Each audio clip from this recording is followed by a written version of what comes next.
It, my God. Well, Oh, yeah. I'd like to show you something.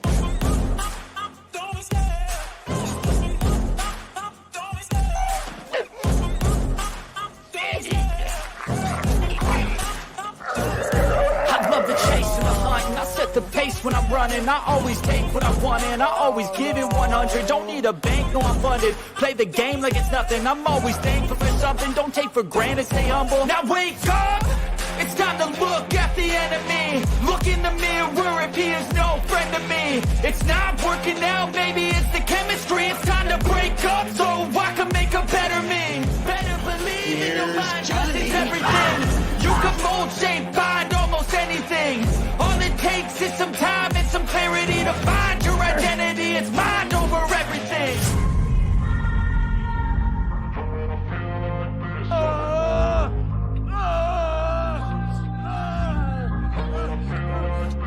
And when I feel like this, I'm immortal.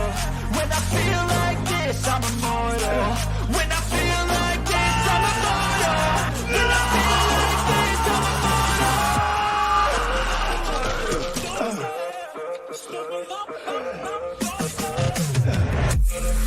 You have to ask yourself one question. Do I feel lucky?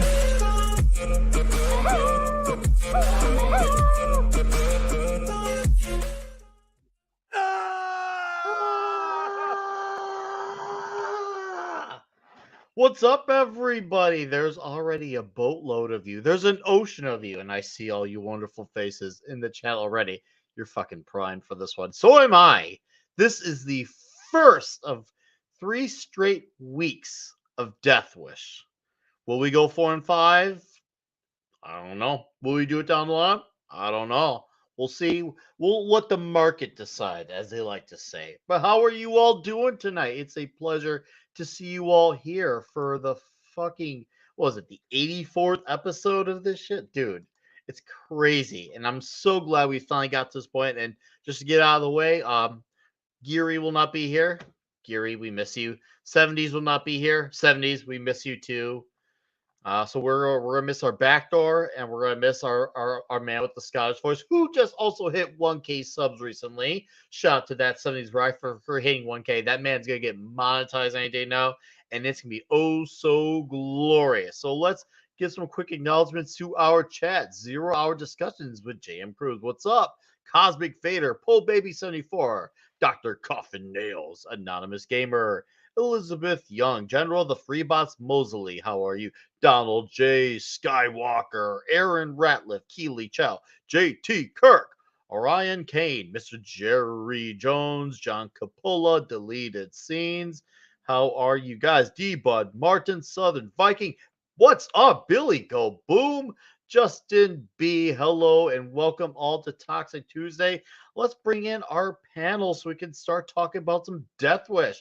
We're going to start it off with, of course, this legend over here to my left, the man who is if the encyclopedia has encyclopedia, that encyclopedia has encyclopedia named Tom Condors. How are you, Tom? oh, hello. Good evening. How's everybody doing? I'm good. Obviously, it's nice seeing you here a few minutes later after we just had our awesome show on Mead. Thanks to you, sir. Good times as always. Glad to have you. I'm glad to be here. Okay. We're Well, gonna glad talk some to have Death you. Wish. I'm excited. Very excited. Let's get to the Death Wish. How's it going, Mr. Keto Simple? Dustin with a 32 revolver. Yes. So I just watched this movie for the first time today, and it mirrors so much of like what's going on now, like all the discussions they get into, and we'll talk about that later. But yeah, I was really surprised that like for like about 49-year-old movie, and mirroring all the same conversations we're still having today. Yep. Oh yeah. Well, that is definitely going to be a big, strong topic of conversation. There are tonight, some but- very strong parallels that Oh, yeah. I will talk about because even Quentin Tarantino brought it up in his book Cinema Speculation, so I'll be drawing from that quite a bit. Ooh, I look forward to hearing that. I'm curious on that perspective. Awesome. No, hey, Dustin, great to see you, dude. I'm curious Glad to to hear be the here. first time normie perspective on too. We got got a lot of great perspectives on this tonight. And let's get on our other two dudes. Of course, the man who keeps this show looking as wonderful as it does. And we made sure it wasn't the Bruce Willis Death Wish, because Mark You here sure? said, you ain't not fooling me. It's great to see you, Mark. Bruce. God bless Bruce. Yeah, we miss Oh, I Bruce. love Bruce Willis. I do. I know. And Yeah. No, I know you weren't saying that, but yeah. Blame Clobbering Times. He told me to do this last night, so that's it's his fault. Yeah, once you fooled me with Bond, now you can't fool me no Can't- more. Now I it's not expect going it to work now. anymore. Yeah, you expect it, right? Now I'm like, Yeah. I'm just like, okay, what's he gonna do next? Because it just doesn't have the same effect no more. Well, the funny thing is, I was looking. I always got to grab the movie, and I'm like, Death Wish, and Bruce Willis came up, and I totally forgot about that not so good sequel, which I've never seen. But yeah, this is a brutal movie. And as Dustin's saying, yeah, it does echo what's old is new again. It's the same things happening again in society, it seems. But fortunately, spoiler, Charles Bronson ends up in Chicago, so it looks like he's going to clean up that place next after the end of this movie, right? So you should be much safer now, Nick. Yeah, Well, right? not so much. Yeah, the well- odd movies take place in New York, the even ones in LA. He never goes to Chicago. Yeah, but he does show they do the final scene is in Chicago though. At Union Station. Yeah, I know, Yeah, they but that's the teased you. stupid part I is know. when we get to part 2, instead of it being in Chicago, yeah, it's in it's LA. LA. Yeah. Billy But Go yeah, Boom. We have not, and when we do, it'll be the original only. But carry on, Mark. Sorry. No, it's all good, all good. Yeah, no, that was yeah, that's a spoiler. That's where this movie ends. But yeah, it's a brutal movie to watch, and just Bronson. It's like, who would mess with Charles Bronson, architect? I don't know. If I'm, arguing with him about what I want done in my house, maybe I'd see second thoughts, right? You're gonna follow his plans or not, right? Yeah, Charles Bronson, architect. But yeah, we'll get into all the details between the book and the movie later. But it's great to see everyone on Toxic Tuesday, and hi to everyone in the chat. And this was not the last theatrical release Bruce Willis movie, to answer your question, Sir Brian Barth. And of course, to one of the mighty wrenches, and he's our wrench, and he is, of course, our red shirt. Just another red shirt. What's up, red shirt? Hey! Oh man, watching this movie brought back memories. This movie came bet. out. This movie came out 2 years before I entered high school. No, what? Yeah, I was in junior high school when this movie came out. What? You're not that old, are you? Really? I can just like reminisce my kids going, oh, Wow. You're 106? I'm 107 next month. Wow. What was it like how when do you kn- Abraham Lincoln was president? It sucked. And how do you know how to use a computer and stuff? I'm a Yeah, that quick must study. have been weird. First It seeing is. your first plane, your first car. Well, yeah, I mean, when I started studying physics, we were using slide rules. So, Yeah. hey, Physics, you just tell your teacher said, "Here is gravity," and you dropped an apple. That was it. that's it. Yep. Things fall down. Good, eh? That's it. You're now a PhD in gravity. That's right. Gravity. I remember being told in high school if I was going into New York with my parents, you should look poor and straight. If you look poor, nobody will try and mug you. And if you Right. look straight, nobody will try and sell you anything. Well, we'll definitely try to refer to you then as far as like, do you remember this being a thing at the time? Because yeah, there's a lot of history with this film, especially like we said, it parallels today, but like people were afraid of this movie. Oh, shit. Yeah. So I've learned. So It I've was learned. very, very political and very controversial for a lot of reasons we'll probably get into. Oh, yeah. Yes. And you know what? We'll start with, for me, this was my gateway into Charles Bronson. I mean, for me, this was like, when I first heard that name, all I could hear was, that just sounds like a dude who's like an action hero badass. And I saw a photo of him, like that old guy. He's an action hero badass. And then I saw Death Wish, and I was just like, what the fuck is going on. Yeah, dude, he looked like the He's manager at a warehouse 51. I worked at. I heard 53, but yeah, he was in his 50s when he made this. Yeah, he's in great Yes. shape. Yeah, it's, Yo, he's in great Oh, shape. yeah. There's even a great photo of Mad Mardigan in the beginning. That opening scene is Mad Mardigan mad approval. Because yeah, I was gonna put Matt on that. I didn't have a you chance. But should have put Mad's face on Mr. Paul Kersey wearing that Speedo. I saw yeah, when all right, well, rewatching let me that do it. recently. All I could think of was I'll bet Matt is very touched by this scene because that's Charles Bronson right there in a freaking Speedo, and he is rocking that shit. That's probably the closest Well, thing you get. You figure he was okay with it till that woman showed up, and then he was like, oh, Why'd she have to come out of the water? right? Go back.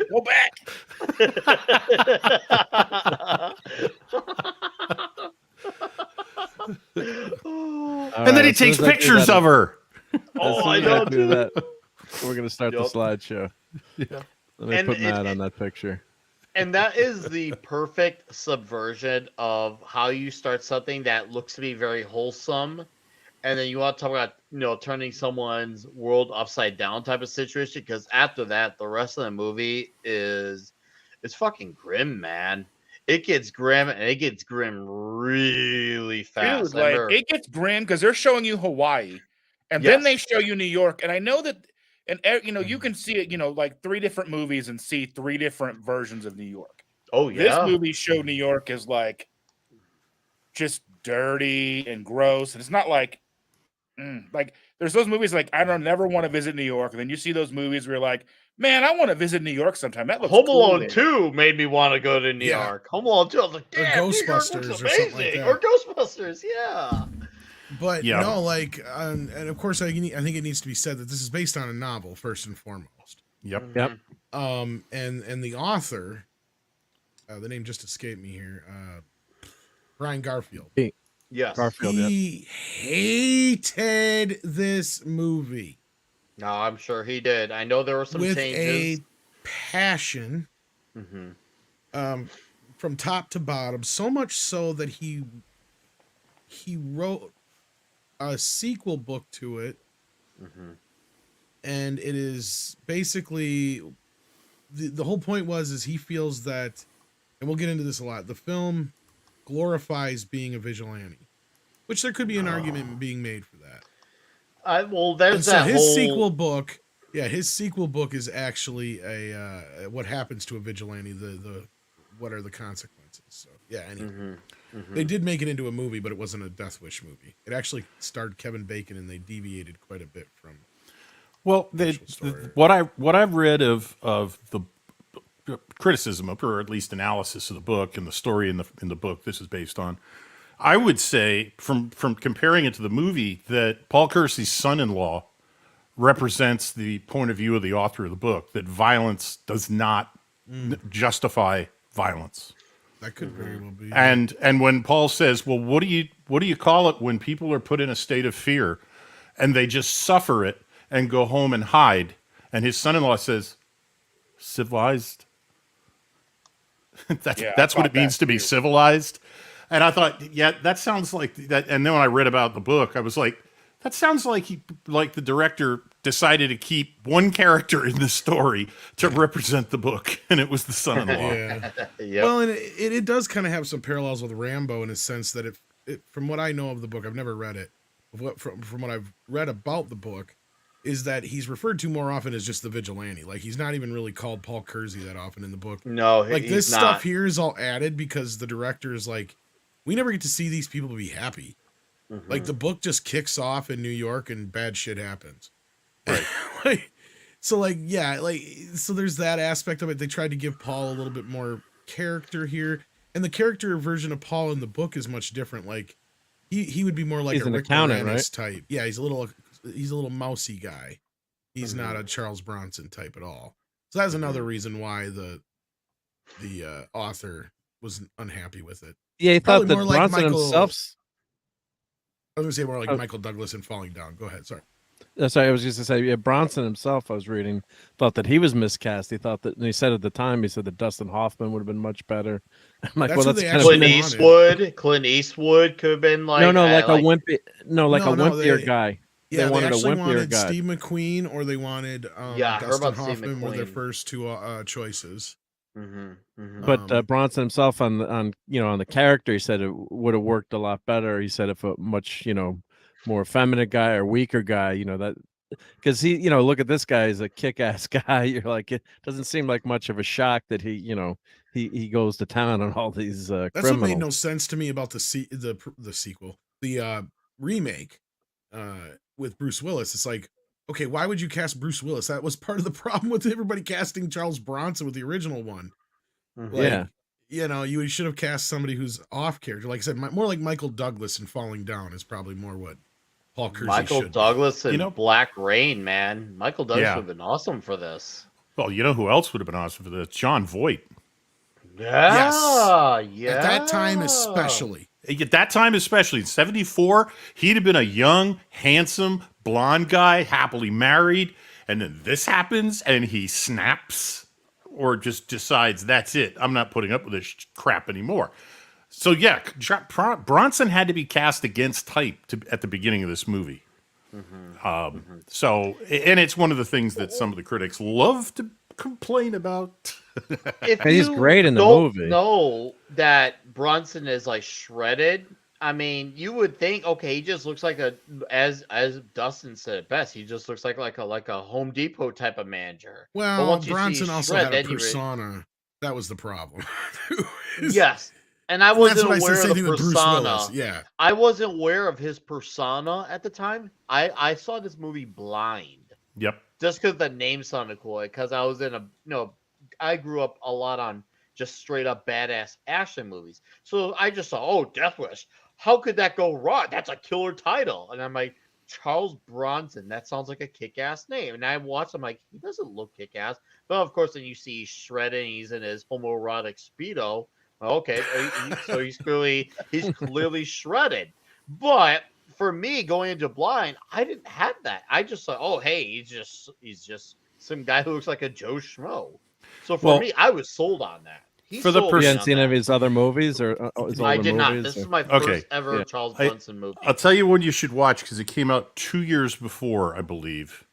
And it's the original that Jason Statham did a remake of, The Mechanic.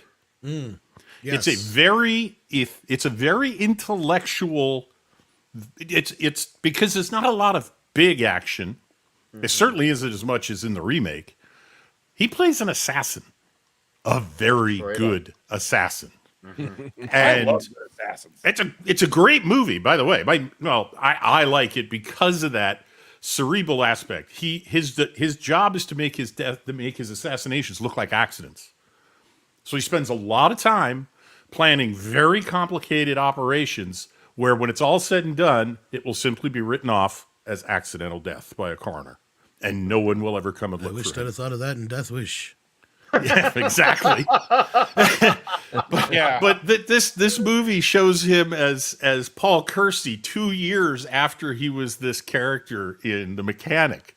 And so, yeah, anybody going to see this movie is going to be thinking of his last movie, which is The Mechanic, an assassin. So yeah, it's if you see it absolutely cold, Bronson is hard to figure out at first because he had the same director did The Mechanic as did this, and he knew Bronson as an actor, and it was described in one review that I read that he knew to let Charles Bronson act the way Charles Bronson was best at acting, which is very little dialogue and a lot of expression. And that's the way he tended to work best. You hired What Charles I Bronson got- to be Charles Bronson, basically. What I got of Charles Bronson in this is he starts off as this Paul Kersey character, and then he becomes Charles Bronson throughout the movie. That's what I got of it. Maybe that's just me, but that's what I got of it. You know what's funny is when I said earlier on Mead that in real life, Charles Bronson was very bougie. Yes, you did mention Okay, that. and so that I think helped him play into this earlier part of the character because I think that this earlier part of the movie is probably the closest we're ever seeing to the real Charles Bronson. Probably. Oh yeah. Oh, absolutely. That's why to me he became Charles Bronson in the movie. Because he was known as a very professional, prim, proper, bougie, almost borderline OCD in some cases. I've heard in some stories. Mm-hmm. And he didn't put up with much bullshit either, though. Well, yeah, don't mess with Charles Bronson. Well, now that I don't like to do too many takes. When I got to learn about Charles Bronson as years went on, yeah, now I can see it. But at the time, he sold me as the Joe Schmo. He sold me. Maybe that's just me just looking at it strictly from a action movie perspective. But to me, he just seemed like a guy who was just trying to just, I guess, be an eternal optimist that hey, everything will work out, everything's gonna be fine. But then all of a sudden he goes from Paul Kersey to Paul Kersey becoming Charles Bronson, and that's when I was like, oh, okay. The persona. No, Well, this is an important That's part what of I'm the saying. He goes dialogue. from just being a normal guy to a persona. Yeah, sorry. Yes. And I just want to point out too here with while we got on the screen, he said they're talking about all the crime in New York City, and then decent people are going to have to work and live somewhere else.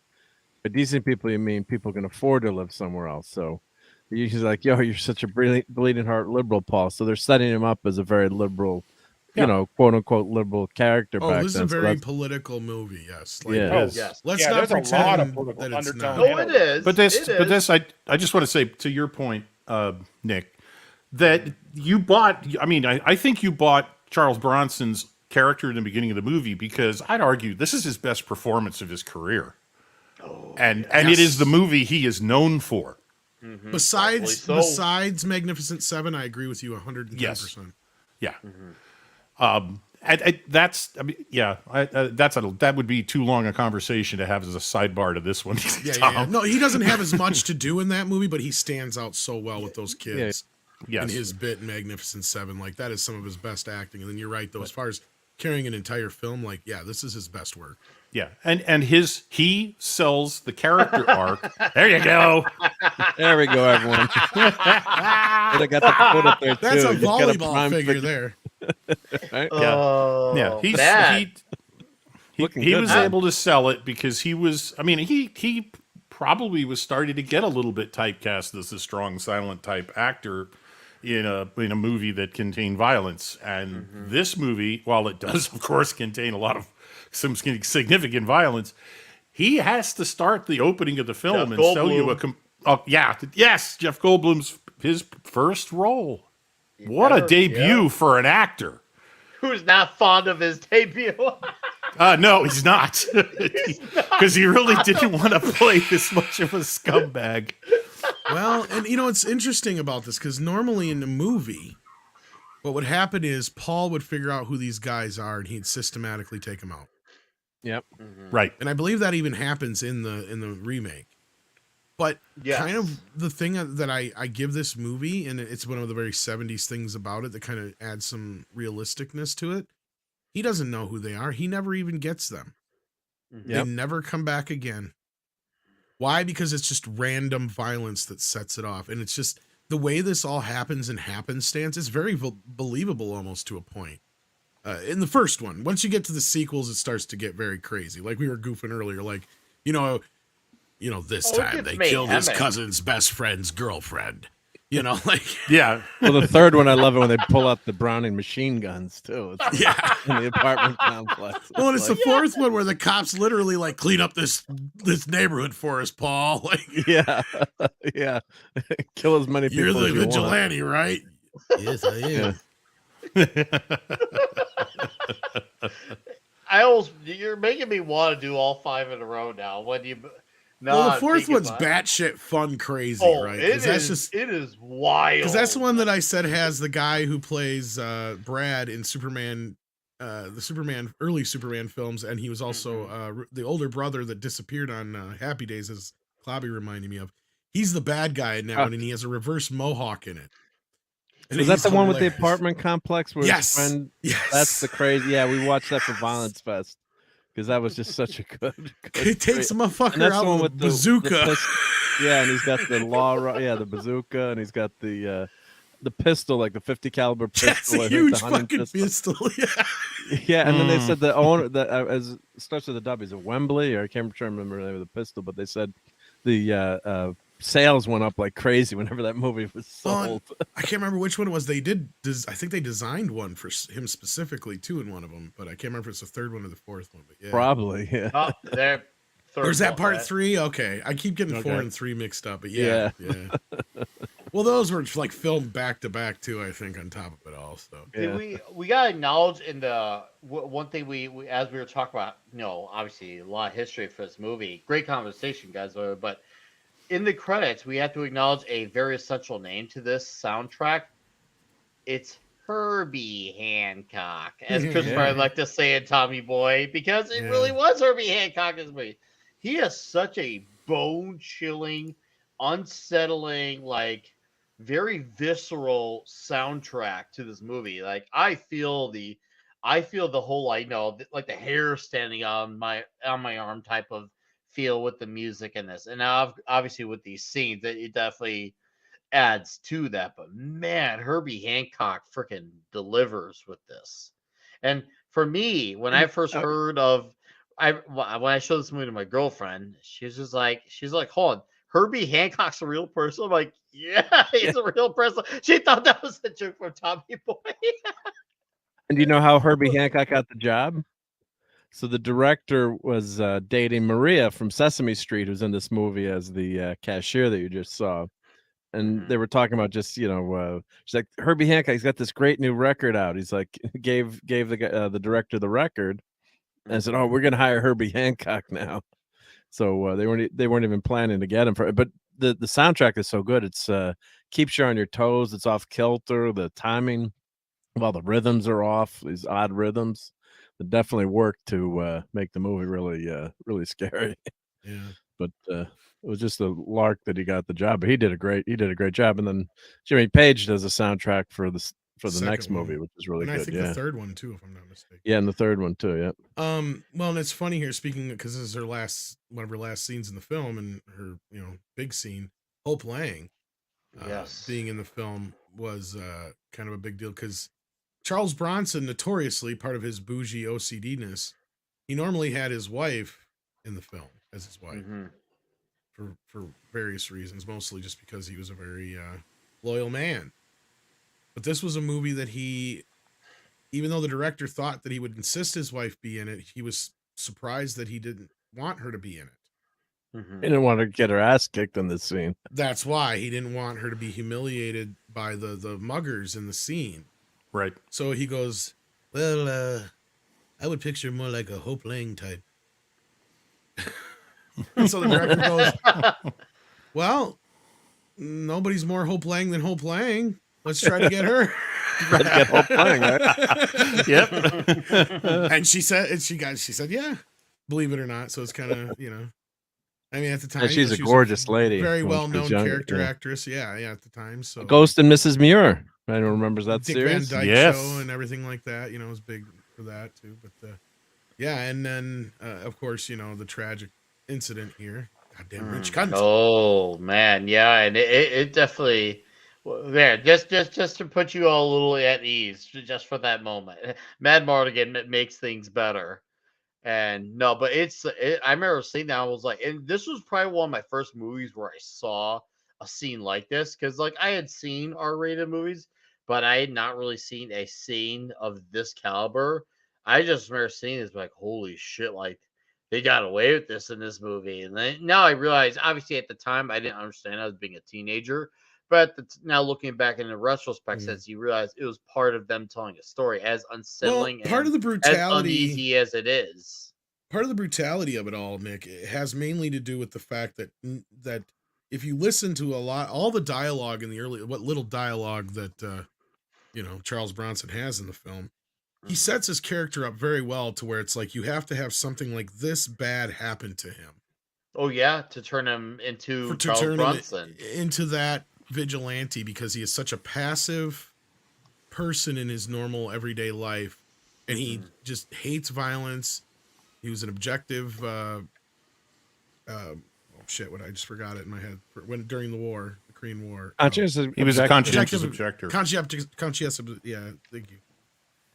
So like, they set this whole thing up. He even says he doesn't like guns, but then once he starts shooting guns, when we get to the Texas scene, that's where they talk a little bit about. It's like, yeah, he's a good shot, but that's He just grew up happens. hunting with his dad. Yeah, exactly. His dad, yeah, That's his a dad took great him hunting. scene.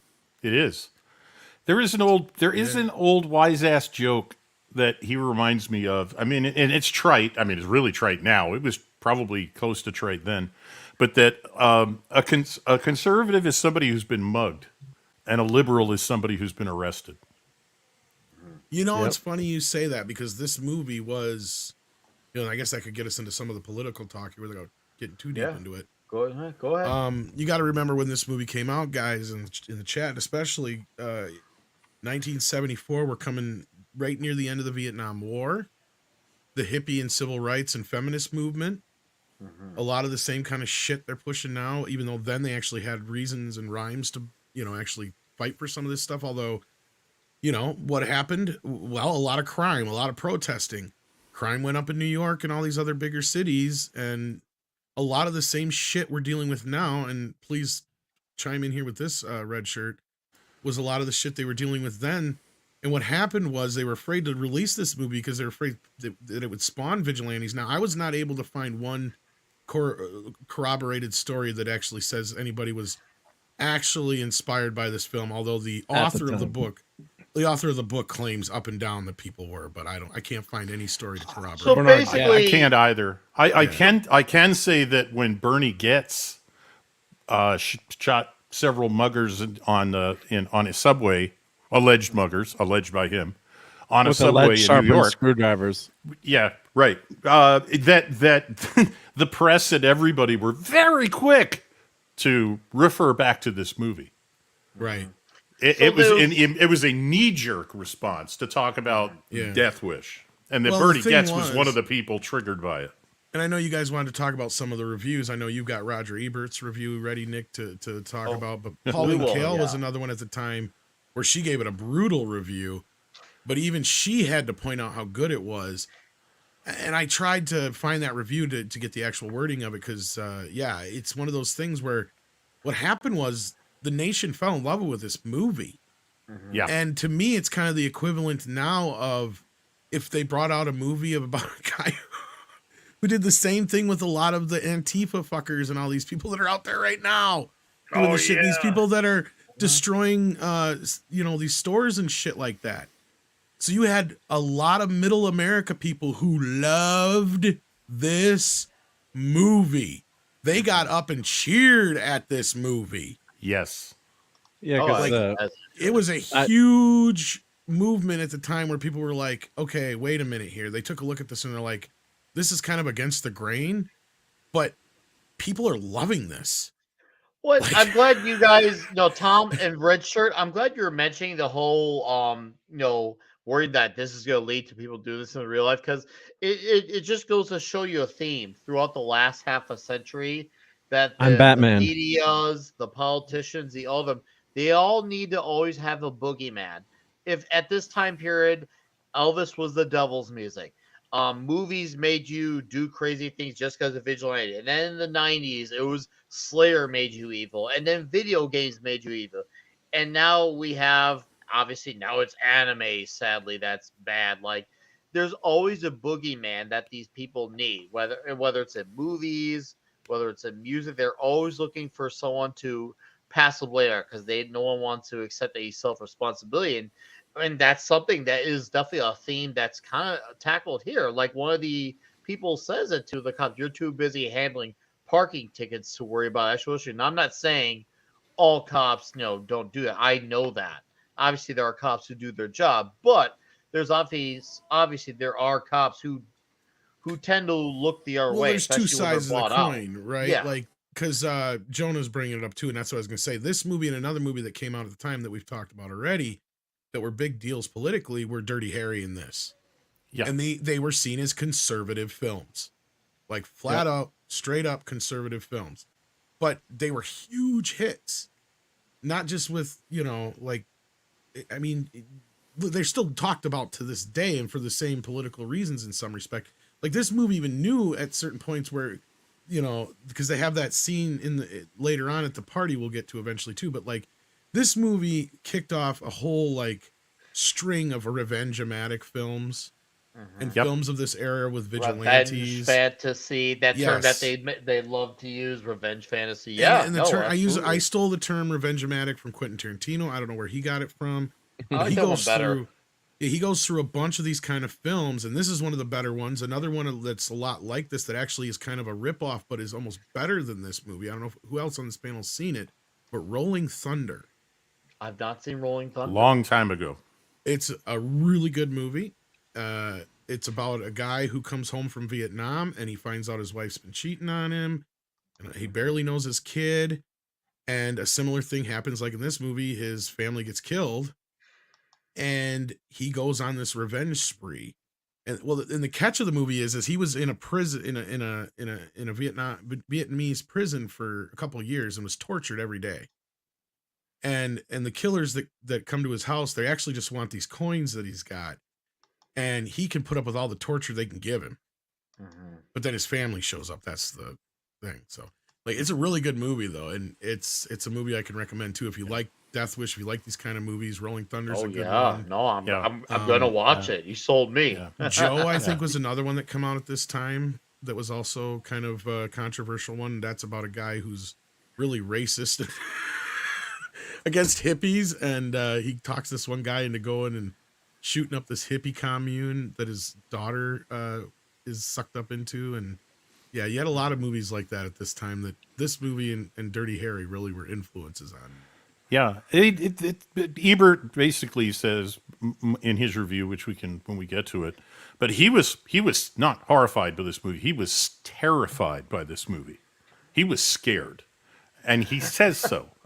And I find it interesting because of the ability of these people that were horrified by a movie like this or Dirty Harry created All in the Family and Archie Bunker, and they were horrified when Archie Bunker turned out to be the most popular character on the show. It's kind of like That Rorschach backfired. Yeah. Watchmen. Yep. They want to have a perspective that seems like, well, you just accept the status quo and somehow that's gonna be the character that resonates. It's always the character that pushes back and is the rebel that is the one that lands with the audiences, because people put themselves in that situation. What if you're the one who's tied down by people who are deeply abusive and authoritative power? People relate to that character more than the person who just accepts the status quo and just accept it for what it is. Don't do anything about it. Don't push back. People resonate with that character because they see, yeah, that's a cool character. That is someone who's seeing what's wrong with the situation, actually doing something about it, rather than just people who talk the talk and have nothing to walk the walk with. So yeah, there's a reason why characters like that resonate better. Just even though Hollywood wants them to resonate with different characters, it's once again, it shows you the market, aka the audience, decides who they like. And obviously the audience, regardless of where they leaned, they all like Charles Bronson. But the other thing to mention too is, I'm one of the older people on the panel too, I guess. So I grew up in the 70s. And coming out of the 60s, you had a big, huge liberal movement in the 60s to reform, quote unquote, reform criminal justice system. You had the hippies, the anti-war movement. So society had that huge upheaval in the 60s. So you had a famous judge in New York called Turn 'em Loose Bruce. So you're seeing the same exact thing again with all the Soros nominated or elected DAs. So the 60s, they said, oh, we got too many prison and jail people in prisons. Charles Manson wasn't executed. If anyone wondered why Charles Manson was executed, because they basically got rid of the death penalty in California, all over the country, and they he was sentenced to death, but they changed, not commuted, but they just gave him life in prison. That's one reason we had to pay for Manson all those years. So you had the other part too, because they could never actually pin him to a physical murder either. No, he was going to be executed, and they changed and they changed the sentencing because of the criminal justice reform. So now you've got the 70s happening. Sounds familiar. Sounds familiar, right? So you got the 70s happening, and you've got horrific crime rates. I'm going to show a slide. I'll pull it up in a second. But the crime rate in New York City going up in the 70s, and I remember going to New York City in the 70s, and just you were really careful where you went. You just went to the, the main areas, and driving through some of the neighborhoods. Going through the Bronx.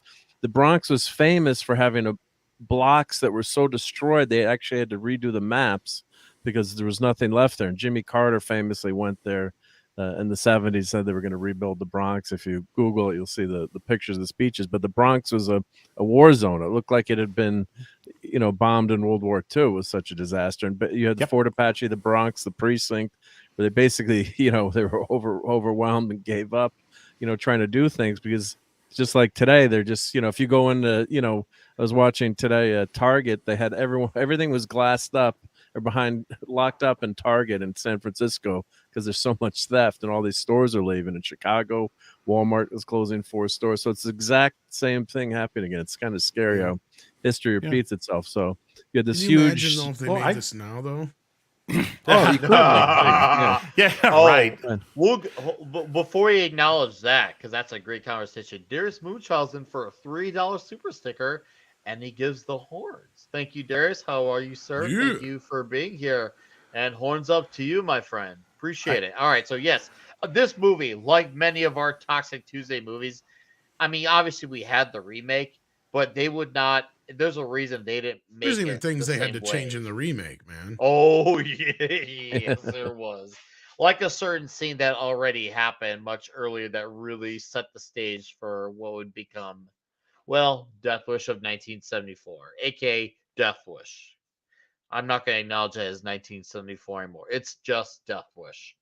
There's Death Wish 2018. That should be the only one.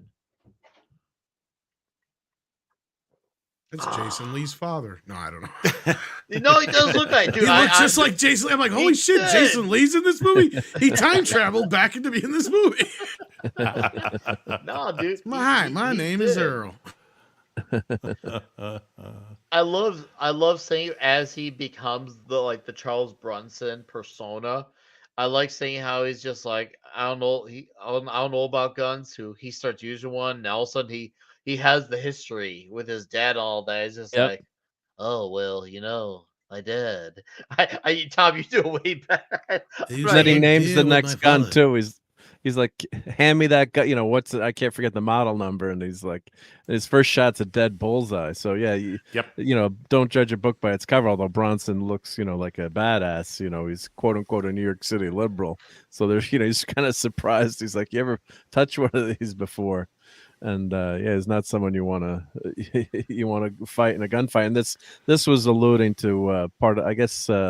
You've got this Western theme throughout the movie. So at the very end, where he says, he tells the inspectors, like, "Do I have to leave by sundown?" Alluding to this, Right? This scene, and then the draw at the end, where he tells the guy, before he passes out, he tells the punk, basically, I guess that was something that fill your hand.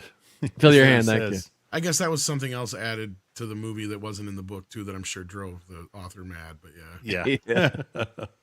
And then it's here's a very fugitive-like element to the movie too. It was definitely fugitive-like for him to get out and just pretend like shit didn't happen. But we'll get to that later. Carry on. Well, I was going to say, here's the murder stats in New York City. Woo! So look, this is 1960. Look where it takes off. You see, you got all the criminal justice reformative justice in the 60s. Look at 1971, how it goes. Then guess what happened in 1990? Was that Giuliani getting elected? No, that was David Dinkins. But David Dinkins was a very liberal mayor, but he wanted to make New York City a city for everybody, not just one tribe or another, or his people who donated to him, or what have you. What he did, probably more importantly than anything else, was that he hired Kelly as the police commissioner, I believe, who stayed on under Rudy Giuliani. And Kelly's the guy who said, we cannot ignore small crimes, because small crimes lead to bigger crimes. Yep. So that broken windows policing philosophy started in 1990 with David Dinkins, and I think his name was Raymond Kelly. And that through Giuliani, that's Kelly from 1990 to almost 2000, is basically the police commissioner. Yeah, the things went, Dinkins did increase the police force at the very Yes. end of his very end, and he was a disaster as a mayor. Remember one one when the fire chief was on, he kept calling him Mayor Dinkle. I mean, he was one of the most inept, great, very nice guy. Loved to play tennis, but massive disaster in New York City. So we did hire more cops, but finally, this- was son was defending his mom after the U.S. Open, got stabbed to death on a train.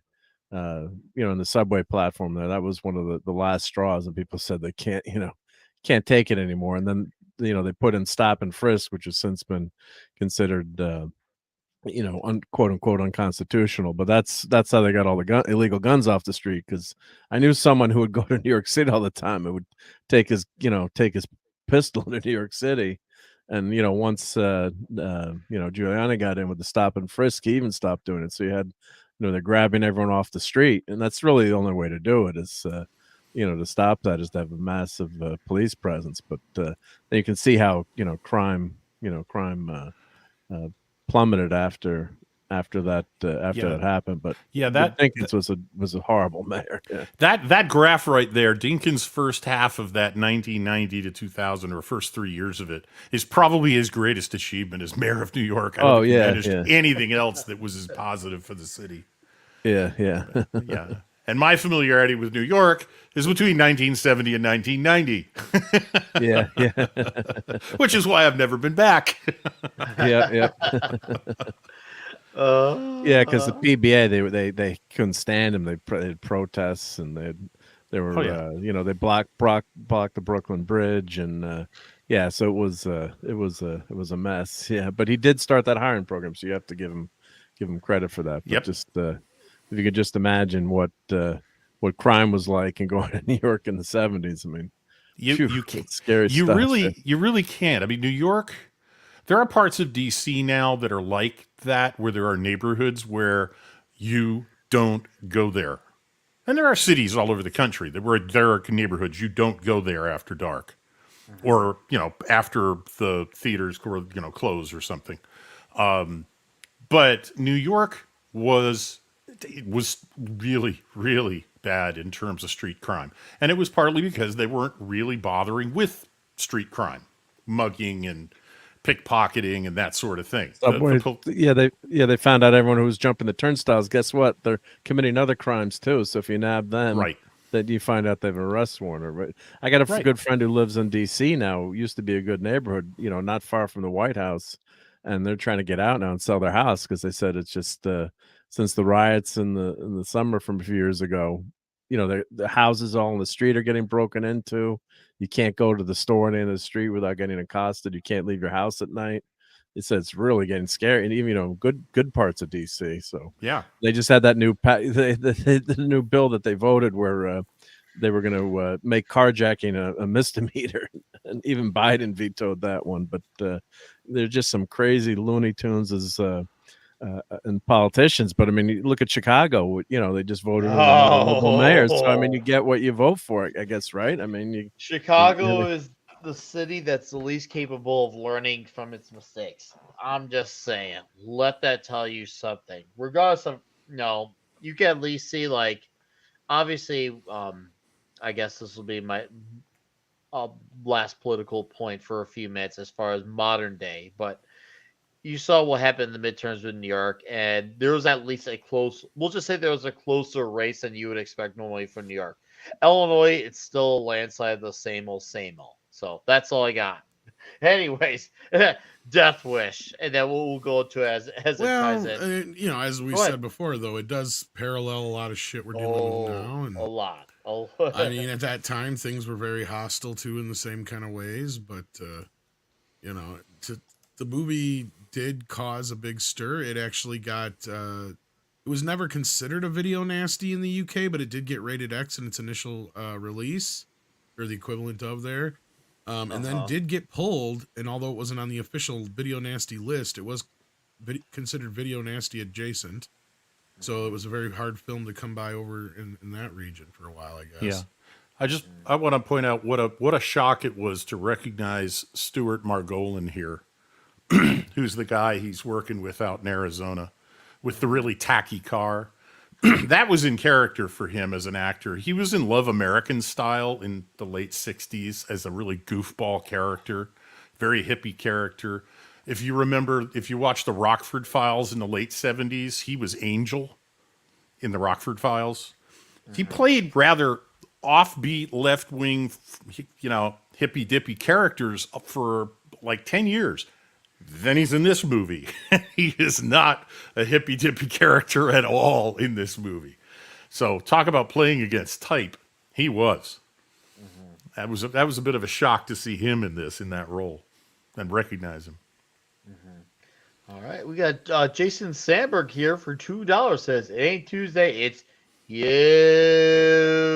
day. Hail the chat, and our friend Jason Sandberg has a comic book on Indiegogo titled Jupiter, and he's almost at 5K with it. So if you're very Jack Kirby-esque, so if there's any comic fans in the chat that like their Kirby crackle, there's the link right there. Really quickly, go check it out. And go back that shit. I definitely backed it.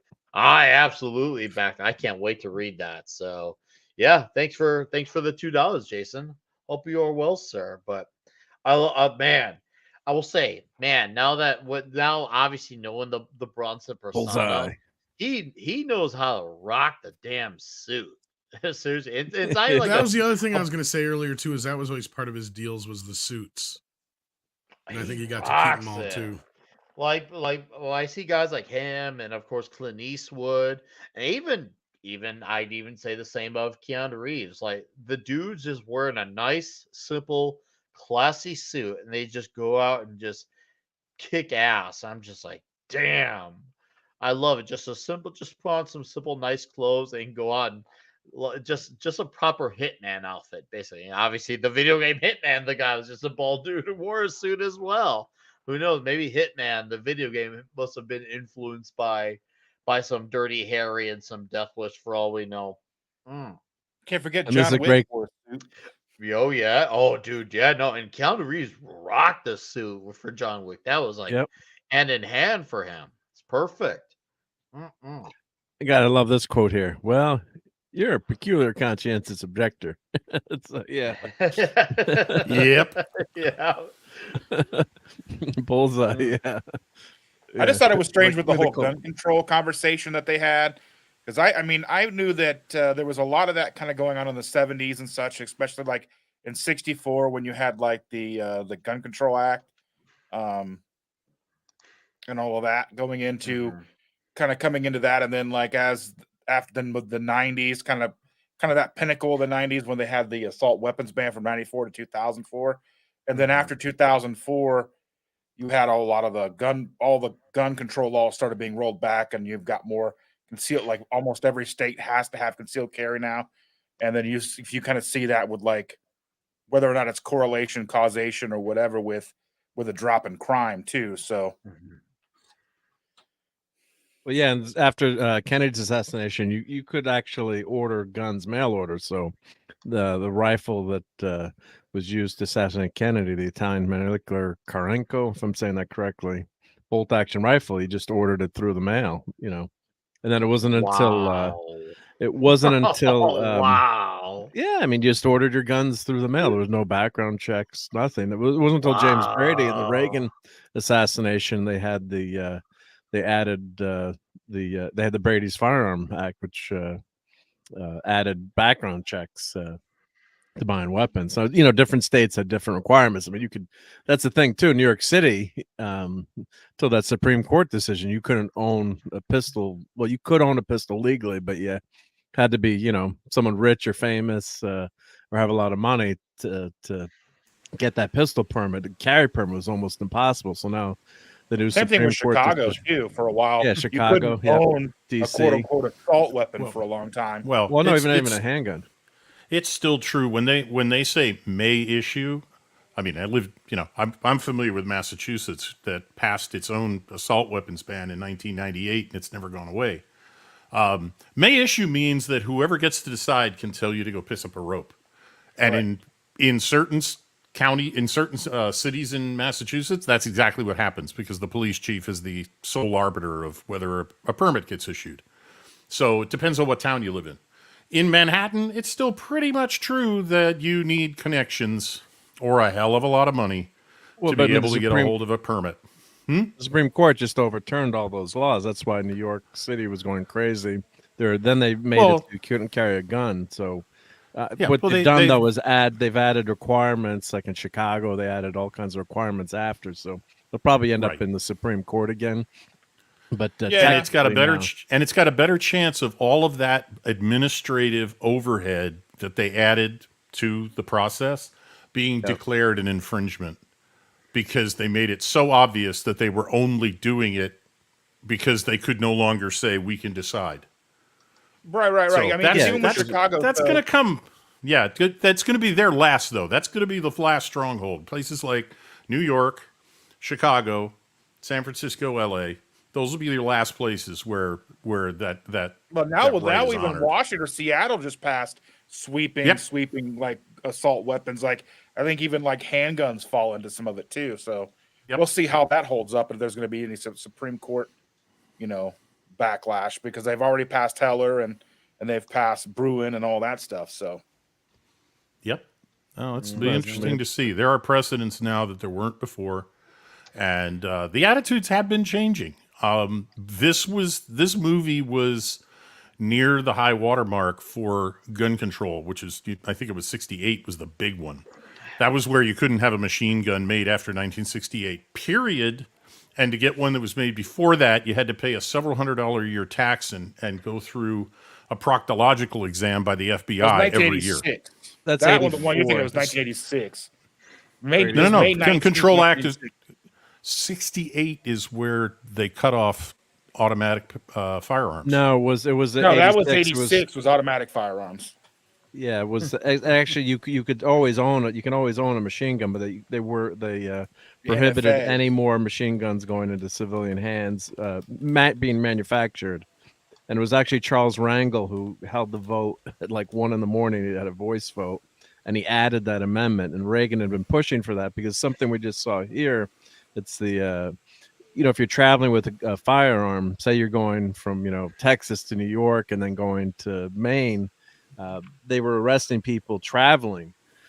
So then that act, I think it was the 1986 Firearms Act. I can't remember the name of it, but that made it legal. Added all kinds of gun rights for citizens. But then Rangel threw that in at the last minute with the machine gun ban, and they never fought it. And they tried to say go to not to a voice vote, but go on the record. And it's just historical minutia. But so now you can own a machine gun, you can own a silencer. You just have to pay the tax on it. And because of that, machine guns now cost thousands and thousands of dollars, because it made a lot of people millionaires. Yeah, they did. Yeah, because you can't get any new ones. Yeah, there's a limited number of them. That's, I guess, the one that Charles Bronson uses in the third movie. Yep. And speaking of Charles Bronson, I think this is a great segue. Another theme here, besides the political parallels, trauma. You see how real that is when all it takes is one event to go south in your life and everything changes about you on a personal level, and you can't get out of your head. We obviously saw what happened with his daughter-in-law and how his son is dealing with it. It's such a really... No, it's his actual daughter, not his daughter-in-law. The son is the son-in-law. You're right. No, you're right. I don't know why I said that. Well, yeah, because I thought it was crazy because they kept calling him dad, and I thought that was a little weird. But yeah, no, it's fairly normal for a son. It happens. I've seen that happen. And that's the whole thing. I think setting up Kersey as being a bit of a softie in the beginning too. But and I mean, really, the thing that sets him over the edge here is just the fact that there's no hope for his daughter. At least that he had to hang on to, but now that's gone. This guy has gone through all the motions that he can as far as trying to deal with all this stuff, right? Like, he even says to his son-in-law, it's like, what do you expect me to do, And then he says kind of the same thing to him about his daughter, and at that point it's like he just kind of snaps in a weird way, not like in a way like we normally see in a movie, right? Like not an emotional outburst, or or anything like that. It's just more of a, like, It's a He quiet. takes it out. He takes it out on all the muggers and the crooks and the thieves who are out running rampant at night. Whoever just happens to, I guess you could say, be near him or happens to be in his way. He takes it on them for Well, he basically baits being them shitty in, people. but yeah. No, and Richard, you had a really I'm going to touch base on something you mentioned earlier, right before our show started. You're mentioning the difference between Paul Kersey and Dirty Harry. Yes. That one was a cop who had had enough of the system, whereas Paul Kersey is just the regular guy. If I recall, that's what you Yeah. said. Yeah. Go Both ahead of and them elaborate. decide that the system isn't working. Yes. Harry deals with it in his way and gets flack for it. And Kersey deals with it in the only way that he can. But they both of them decide, I'm not just going to lie down and let this happen. I'm going to do something about it. And I've always considered the Dirty Harry movies and the Death Wish movies to be like heads and tails on the same coin in terms of dealing with crime in the cities in the 70s. They are almost like bookends to the crime problem in the 70s, and which got worse, by the way, as we saw from the graph. Yeah, it got worse until the 1990s. So any bullshit that anybody claimed that this movie was going to set off vigilantism, it didn't clearly work. If it did, right, it didn't. Just as bullshit as the video game thing, as bullshit as Elvis being Devil's Music, as now bullshit is with the whole anime being the wasn't problem. there the subway ones in New York for a long time, the Guardian Angels or whatever? Well, that was Curtis Lewa. Yep. Yeah, Curtis Lewa. They patrolled, but they were unarmed. Yeah, they didn't carry guns. Yeah, they couldn't. And they were not happy with Bernie Getz either. Not really. Oh yeah, because he gave them a bad name. Because that's what everybody did. They equated them with vigilantism, and they said that's not what we're doing. And we're providing a presence, And I think that of all those alleged muggers of Bernie Getz, I think the only one that didn't go down to commit more violent crimes was the person that ended up in a wheelchair from being shot. But I could be wrong on that. But there wasn't a lot of sympathy for those guys. Unfortunately, it was a real divisive time in the city. But very, it's thankfully it's a heck of a lot safer now, but we just hope that it doesn't get worse. So I'm not sure if you guys, when you were watching this, especially for Dustin, there's one guy we just saw. He kind of looks like, well, me and Lemmy. Do you know who I'm talking about? Yeah. Did that occur to any of you guys when watching? Like, that guy kind of looks like Nick. I watched that and it was kind of like rewatching. I was like, man. The only person I would worry about you mugging is somebody carrying a pizza. I actually would. I don't have the heart to do that to anyone. No one. You could never steal a pizza, right? I could not do that to someone because I know that person, whoever's out there getting that pizza, they're gonna hopefully enjoy that pizza, and they were hopefully create a great pizza. And also, I don't want to put that stigma on a local business, that they made a pizza for someone only to have their life. No, if anything, I'm gonna encourage them to eat their pizza. Now, if I had to take any pizza from anyone, I'd probably steal from obviously like an establishment politician. That I would. They're not off limits. If I could get a hold of find a way into the White House, get that pizza out of there, without getting caught, bro. Chill out, YouTube AI. All right, I just want some freaking pizza. Don't be a sensitive brat. And Nick, would you ever vote for a politician who cut pizza with a fork and knife? Because that's happened a few times in New York City. Dude, you ever see that? The politicians they're at a pizza place and they eat with a pizza with a fork and knife. Tell me you're a crook without telling me you're a crook. Seriously. Right. Yeah. Chicago deep dish pizza can be eaten with a fork because when you try and pick that up, you wear the whole damn thing. Nope. I use my bare hands when I eat those things. You're a braver man than I, Gunga Din. That's the only way I ever did do it. Why wouldn't you I'm use gonna your go Bret human Hart on hands, this. Nick? That's the only way I do it. That's the only way I did it, and that's the only way I ever will do it. Bare hands only for deep dish. I use my There we human go. pizza. That's the Nick I know. And no, Aaron Ratliff, I would never take pizza from you. Yes, and yes, if I did get the stabby stab, I would deserve it because I would not do that to someone like you. You seem like a nice guy. Not What if it's some- really bad pizza and you're saving them from eating a really bad pizza?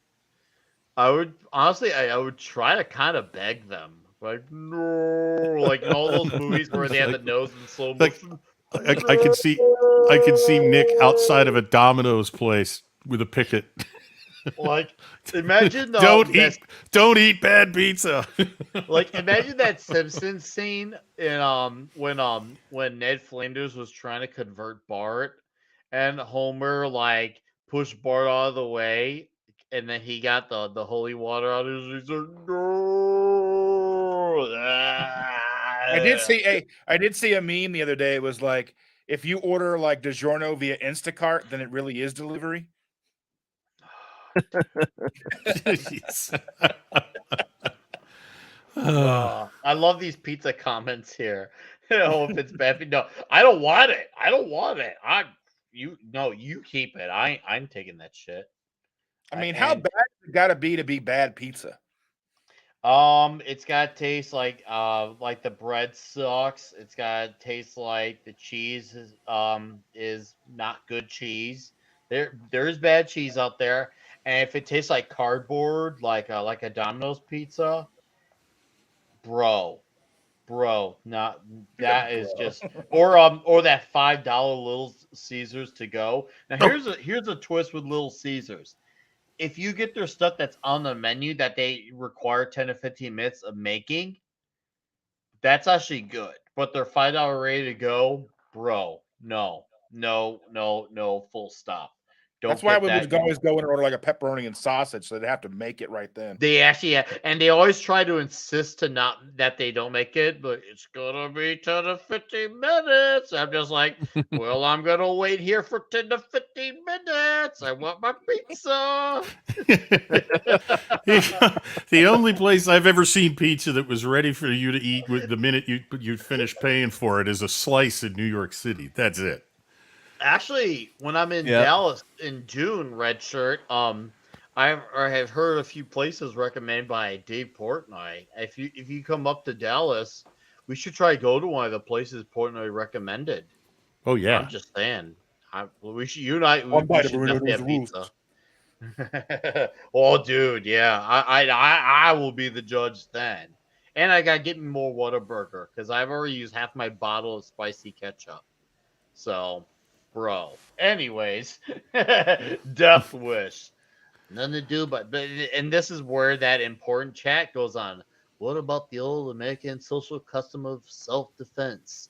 And he talks about how they were pioneers for things, and now they've kind of just like today, there's a point of stagnation. We're not pioneers anymore, Dad. Yeah, and man, another theme that rings true today where nowadays we're in this day and age where we are doing a whole lot less of that. And that's in all cultural mediums. We are worried more about playing safe, imitating over innovating. And it's everywhere. It doesn't matter what it is. And it's like, whoa, damn. Rewatch this now. It makes me think, wow, how much did we learn and not learn? The answer was yes. A civilized society to me is a society that's not going to mug me. Right. Yep. I agree. But that was the attitude that actually I would say is from what I read about. Now, Grant, like Tom, I've not read the original book this is based on. But boy, does that resonate with me from the 70s. The idea of, what if you put people in a position of fear and they don't do anything about it? They just go run and hide. What do you call that? And he said, civilized. Mm-hmm. And I thought myself, and I mean, me personally, my response would have been children, Oh, They yeah. don't take they can't take care of themselves. That's why they have parents. Yep. You know. But yeah, just Losing money for college. relying on the state to be your parents is a bad deal. Just ask the American Indian, Native American, whatever you want to call them. And no, that's once again, it shows you like it's funny because now you see what happens when you got the law and the state like system. They're like, oh no, all these people are now seeing what this vigilante is doing, and they're actually solving problems. And there's my body double to the right, and like, we don't like this. Why are they solving all these issues? Brian Barth, find out next week. There's your answer there. Tune in. Same bat time. Same bat channel. Marathon. Death Wish Marathon, my friend. Death Wish Marathon. But you see now these guys all of a sudden, especially happens sometimes in big cities. Some of these guys they get so comfortable with their jobs that they feel that they could just either look the other way or pay attention to things that don't matter because they're in a position where it's comfortable, it's status quo. And now they're like, oh crap, people are actually taking care of the situation. What happens when they're taking care of the things that we're supposed to take care of? Well, we don't have our jobs anymore. And now we're not used for them. They don't like that. Now they're threatened. So in this scene here, you got this cop watching these dudes.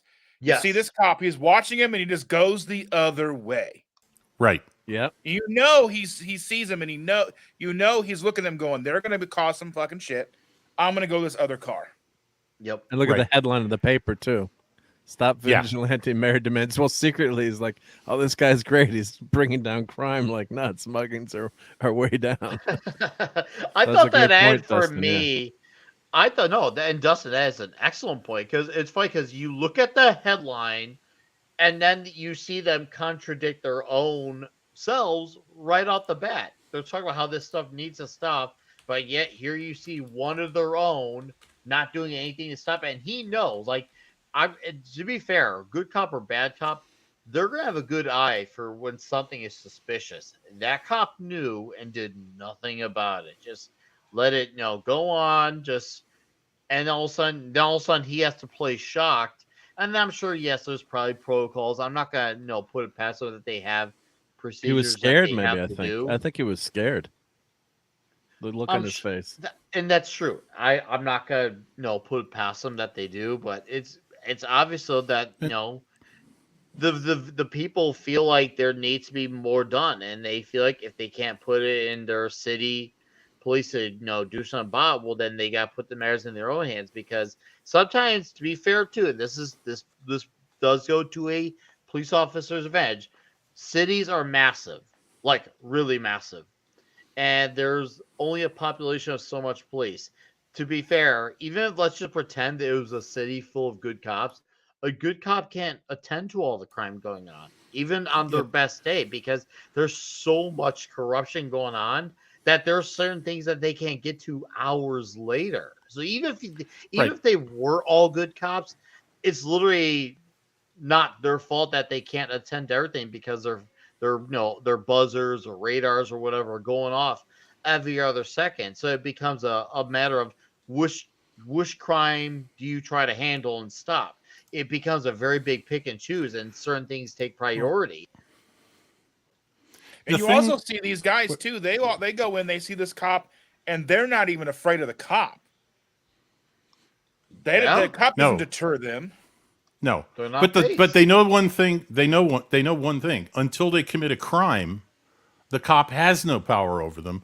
The Supreme Court has even ruled this in 2005. The police have no constitutional duty to protect a citizen from a criminal. They have a duty to arrest the criminal after the crime is committed. But that doesn't do you much good. No, that's why you have to take care of yourself. That's why we have the Second Amendment. That's why we have the ability to self-protection. So I mean, red shirt, you said duty.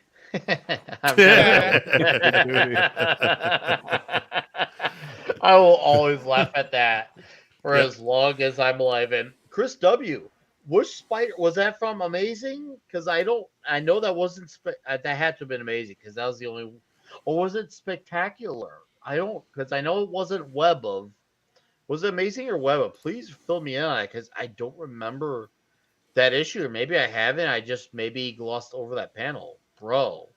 Holy Oh, that's crap! true. Yeah, I That's read that. I read that wild. somewhere. Yeah, I read that somewhere. I can't remember the issue either. Yep. That's a hell of a reference. That Yeah, is yeah. fucking awesome. I read that somewhere. Yep. I should screen if I can find. If you find out the issue, I'll show the comic. Yeah, if you can No, tell please, us the let's issue do that. number. Yep. And speaking of things we'll show, we're gonna highlight Roger Ebert's review really quickly. We promise that this won't take forever, folks. On Death Wish, so surprisingly he gave it shockingly 3 stars. But Roger Ebert goes on. Death Wish is a quasi-fascist advertisement. You hear that? A quasi-fascist. Do you believe this man? I don't even care if he gets a 5-star review. The fact that he put that word in there is absolutely ignorant, especially from the people who are trying to run the town and take over the town and trying to do whatever it takes so that you don't have any form of defense. And he wants to say people who are rise up to the occasion and calls this quasi. What the fuck, Ebert? Yeah, well, Like, that's foreshadowing what you get called today, right? You know, so Right. yeah, it's that's nothing true. new. He was an That's early, true. he was an He was a early very liberal guy. adopter of that label. All right. Anyways, done up in a slick and exciting action movie. You got that part right. We like it even while we're turned off by the message. No, you're turned off by the message. I'm not turned on by the message, but I am feeling quite sensationally great when I see a dude kick ass and take out bad guys. So whether it's a cool cop in an action movie or just your like Dirty Harry or your everyday Joe Schmo like a Paul Kersey, I like seeing bad guys get their asses kicked. And I think we got 69 of you here in the chat who agree that they kind of like seeing bad guys getting their asses kicked. If we have any objectors, obviously speak now or forever hold your peace. But I think we all agree we love bad guys getting their asses kicked, regardless of political, race, religious, whatever their objective is. We just see bad guys bad, boom, you're toast. Get the fuck out. Anyways, um, he plays a liberal, an architect, a former conscientious objector, but he turns into the familiar Bronson man of action after his wife is murdered and his daughter reduced to catatonia by muggers. His immediate reaction is one of simple grief. Then something happens which suggests a different kind of response. His office sends him to Arizona on a job, and he meets a land developer who's a gun nut. I mean, knowledgeable on guns. I'm going to play Yes. PC on you. I'm going to play PC on you. Knowledgeable on guns. Well, that means he's see nuts. what happens when the logic works back the other way. The man takes Bronson to his gun club, watches him squeeze off a few perfect practice rounds, and slips a present into his suitcase when he heads back to New York. It's a 32 caliber revolver. Alone in his apartment, Brunson examines snapshots from his recent Hawaiian vacation with his wife. Then he examines the gun. He goes out into the night, is attacked by a mugger, and shoots him dead, as he fucking should. Then he goes home and throws up. Well, yeah, first kill makes sense. But the taste for vengeance, once acquired, has a fascination of its own. And the last half of Death Wish is essentially a series of cat and mouse games in which Bronson poses as a middle-aged citizen with a bag of groceries and then murders his attackers. In those cat and mouse games, he's making these cops who are onto him. Well, he's kind of playing them, but you could try to minimize and try to make it seem like, oh, it's nothing really great going on. No, there is something great going on. He knows how they play their game. He is trying to be a step ahead of them, and it works. And he has them fooled because it's much more simple. It's much more than just simple cat and mouse. It's really damn good cat and mouse. So nice job trying to minimize this movie that you seem to like want to. It seems like you're in this weird stage. Ebert wants to praise this, but at the same time, he also feels like he wants to bash this. So it's like I'm gonna give it a fairly good review. I gotta take as many shots in well I can as well. Okay. They are, by the way, Director Michael Winter gives us New York in the grip of a reign of terror. Well, yeah, it was actually reflective of its time.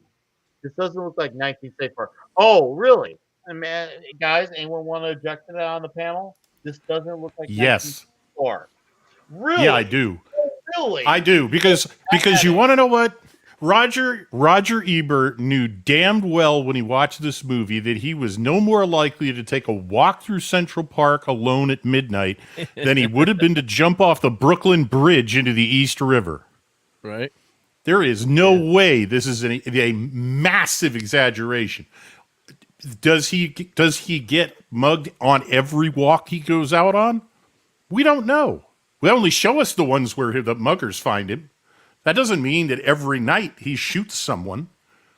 So no, that's ridiculous. That's Ebert trying to pretend that the crime rate in New York was not going up like we saw in that graph. He's pretending that doesn't happen, that it never Roger happened. Ebert is coming from the logic or Dr. Evil quotation points logic of fiery but mostly peaceful by his logic or lack thereof.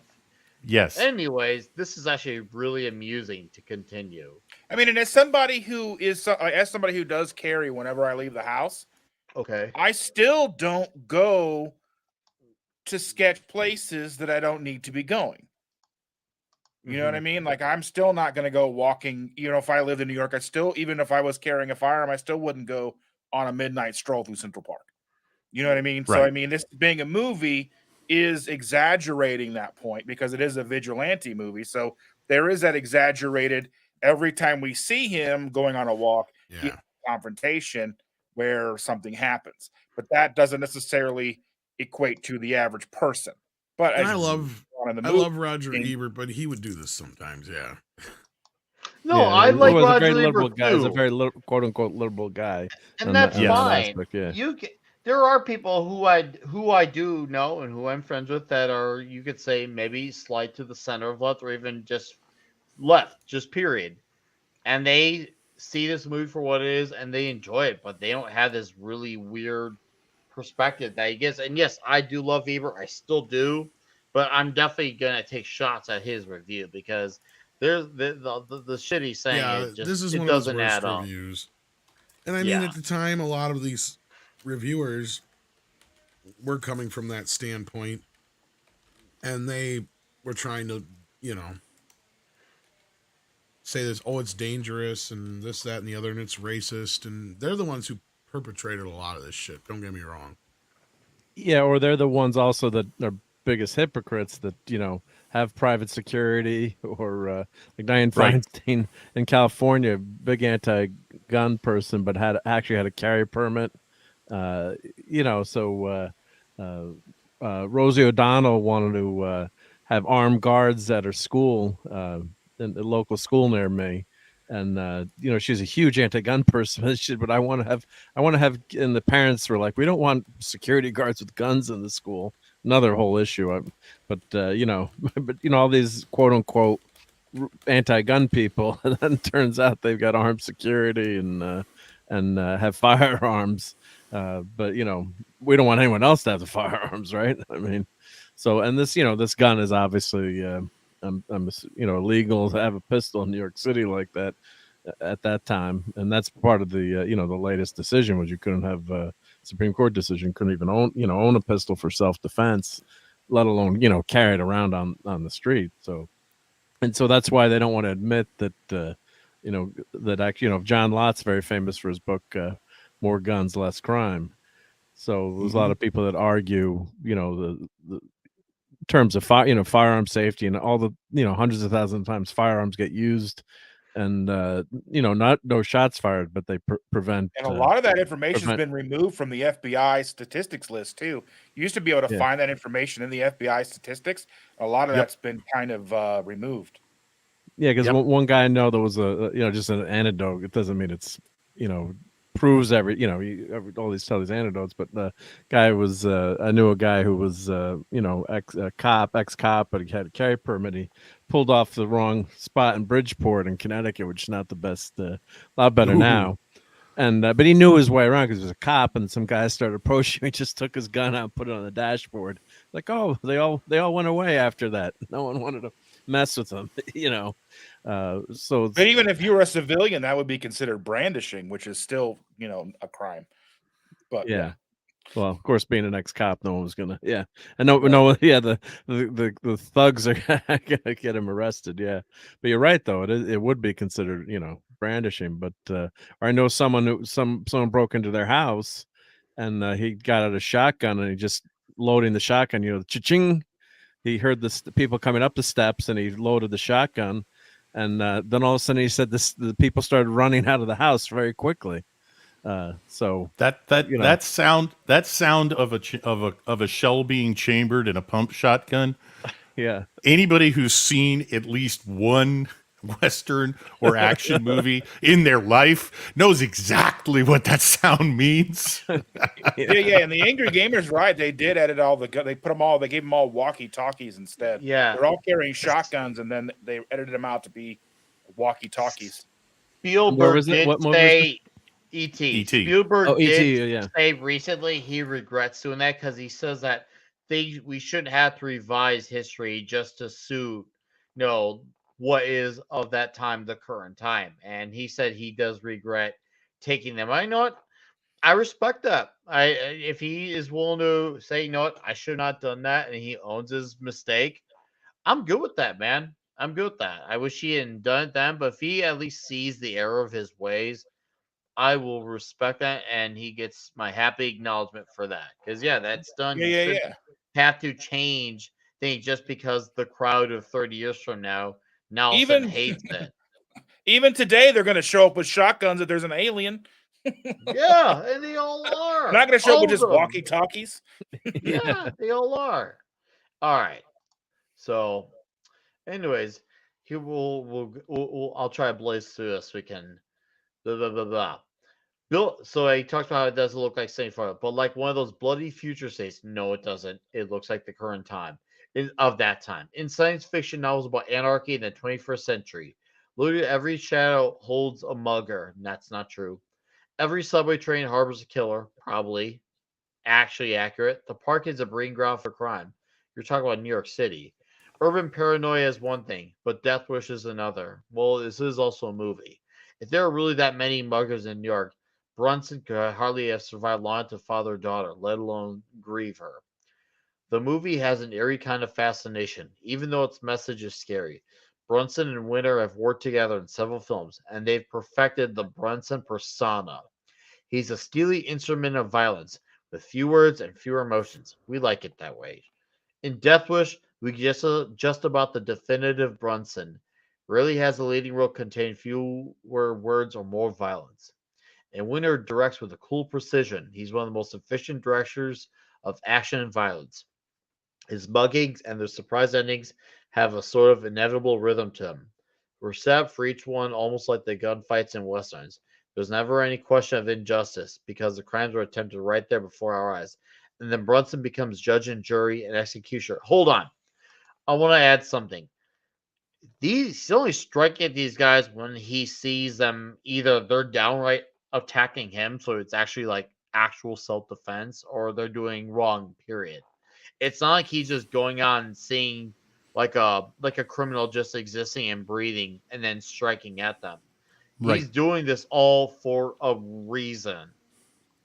These if I'm not mistaken, there was only 2 instances in the movie where he was attacked one-on-one. Almost every time it was 2, 3, maybe 4-on-1.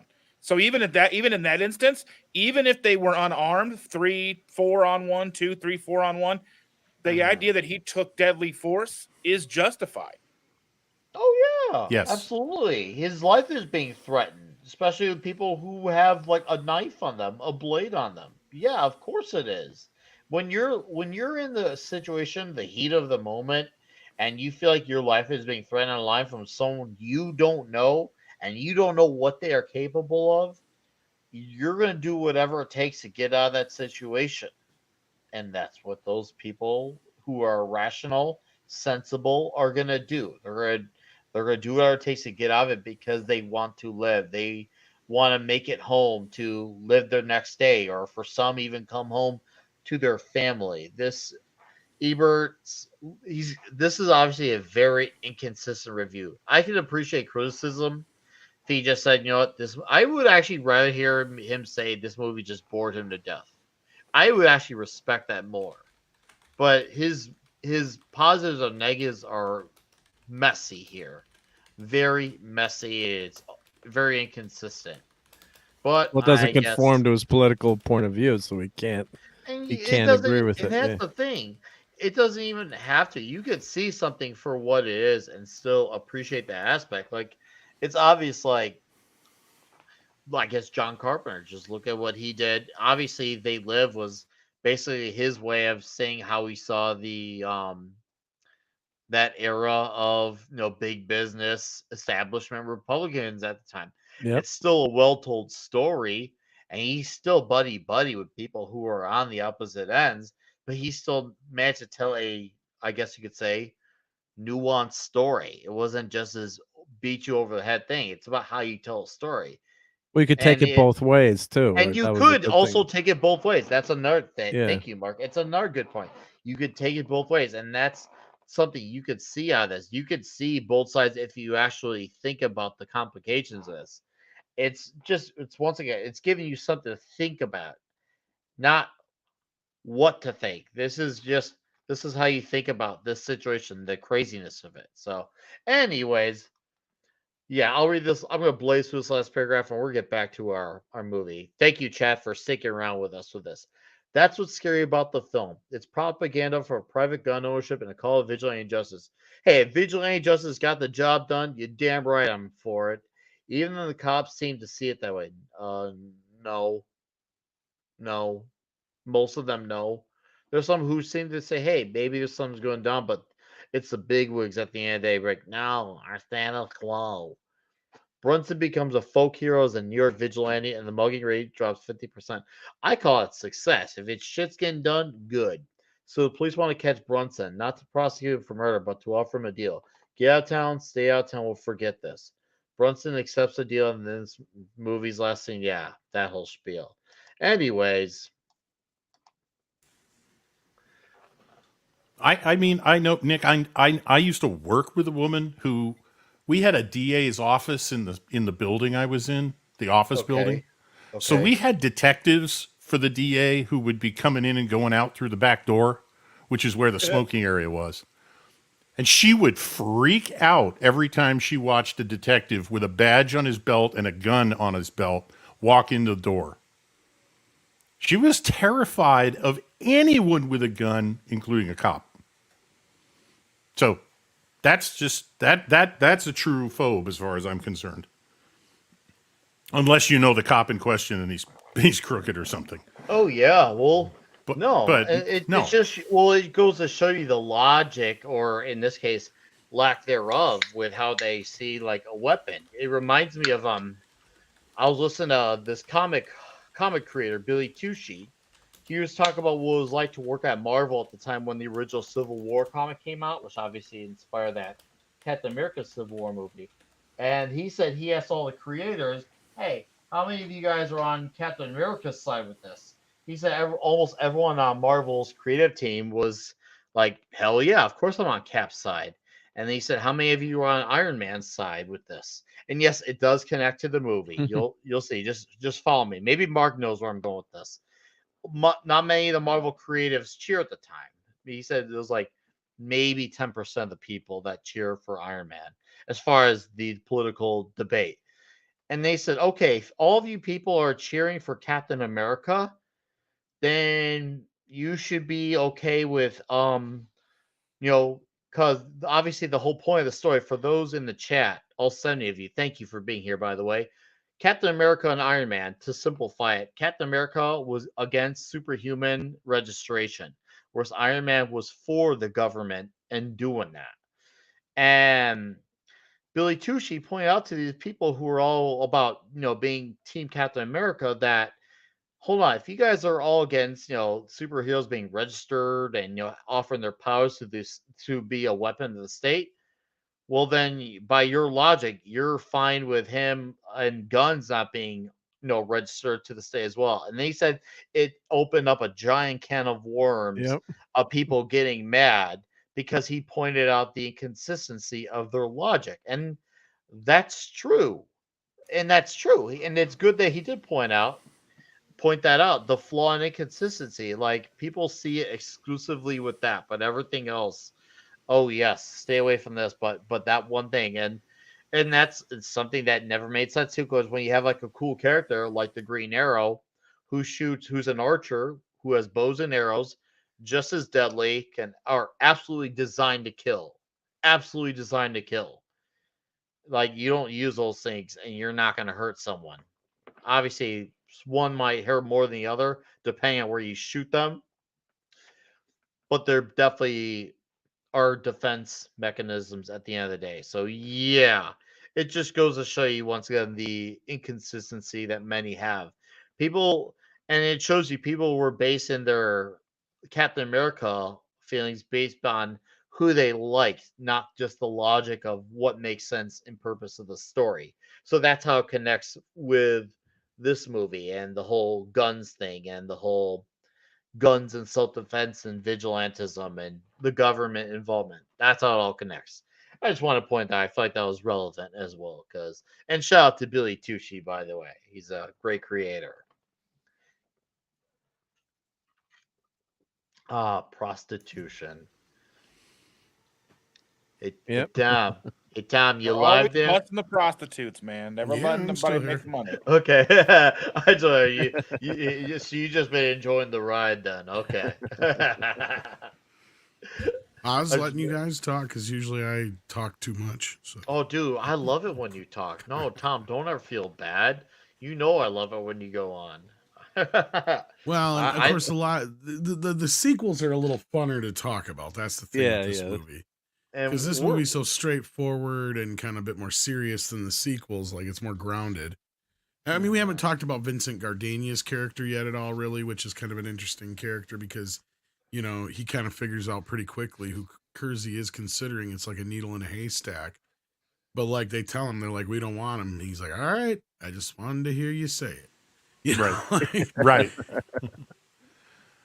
Well, I thought it was, we don't want to make him a martyr. And he said, oh, I think, isn't that what he said? All right, I just wanted to hear you say it. Like, yeah, basically, you don't want us to get into a gunfight with this guy, shoot him, and make a martyr out of him. Because, or arrest him in general. Right. They didn't really want to kind of like, they were half-ass on this edge of like even acknowledging him early. Right. Yes. Yeah. And they wanted, because the commissioner and those political characters, and they are political and at that level of city government, they wanted to have their cake and eat it too. Yep. They wanted the effect of the vigilante on crime so they could take credit for it, but they didn't want him to be able to take the credit for it or become a martyr as Exactly. Yep. So they put the inspector in the impossible situation of trying to shut down a vigilante without actually doing anything to him publicly. Mm-hmm. Mm-hmm. Yeah, and I don't think this movie is so pro, vigilante either. I mean, it shows the effects, and Bronson's character is really torn by this too. It's not like he's a Rambo character. I mean, he comes home and he gets sick the first time. He's, after all, conscientious. Yeah, he's not proud of what he did. Yeah. But he's just been pushed over the edge here, and then none of these guys are,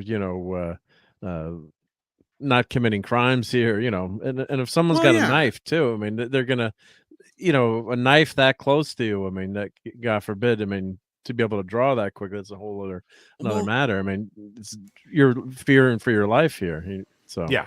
Outside of him baiting some of these guys in, I would say, drawing another parallel to modern day, like a lot of the critics and not just movie critics, but critics of this film at the time, I think the reason they were in such protest of it is because it's not so much that it's a conservative's wet dream, but it shows you exactly what's going to happen if this shit continues down this road. And I don't know if that's where you were going to go, Red Shirt. I'm sorry, I didn't mean to jump in there, but yeah. No, it's all right.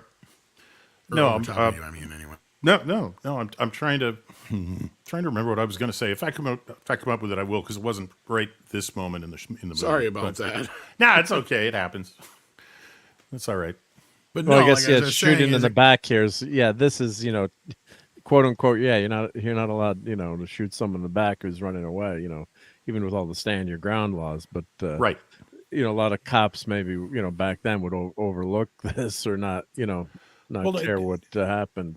Well, it's a police officer stopping a felon is one thing. I mean, I've seen videos on YouTube where they do a 110-mile-an-hour pit maneuver. There's a very good chance you're going to kill the person in the car that's fleeing.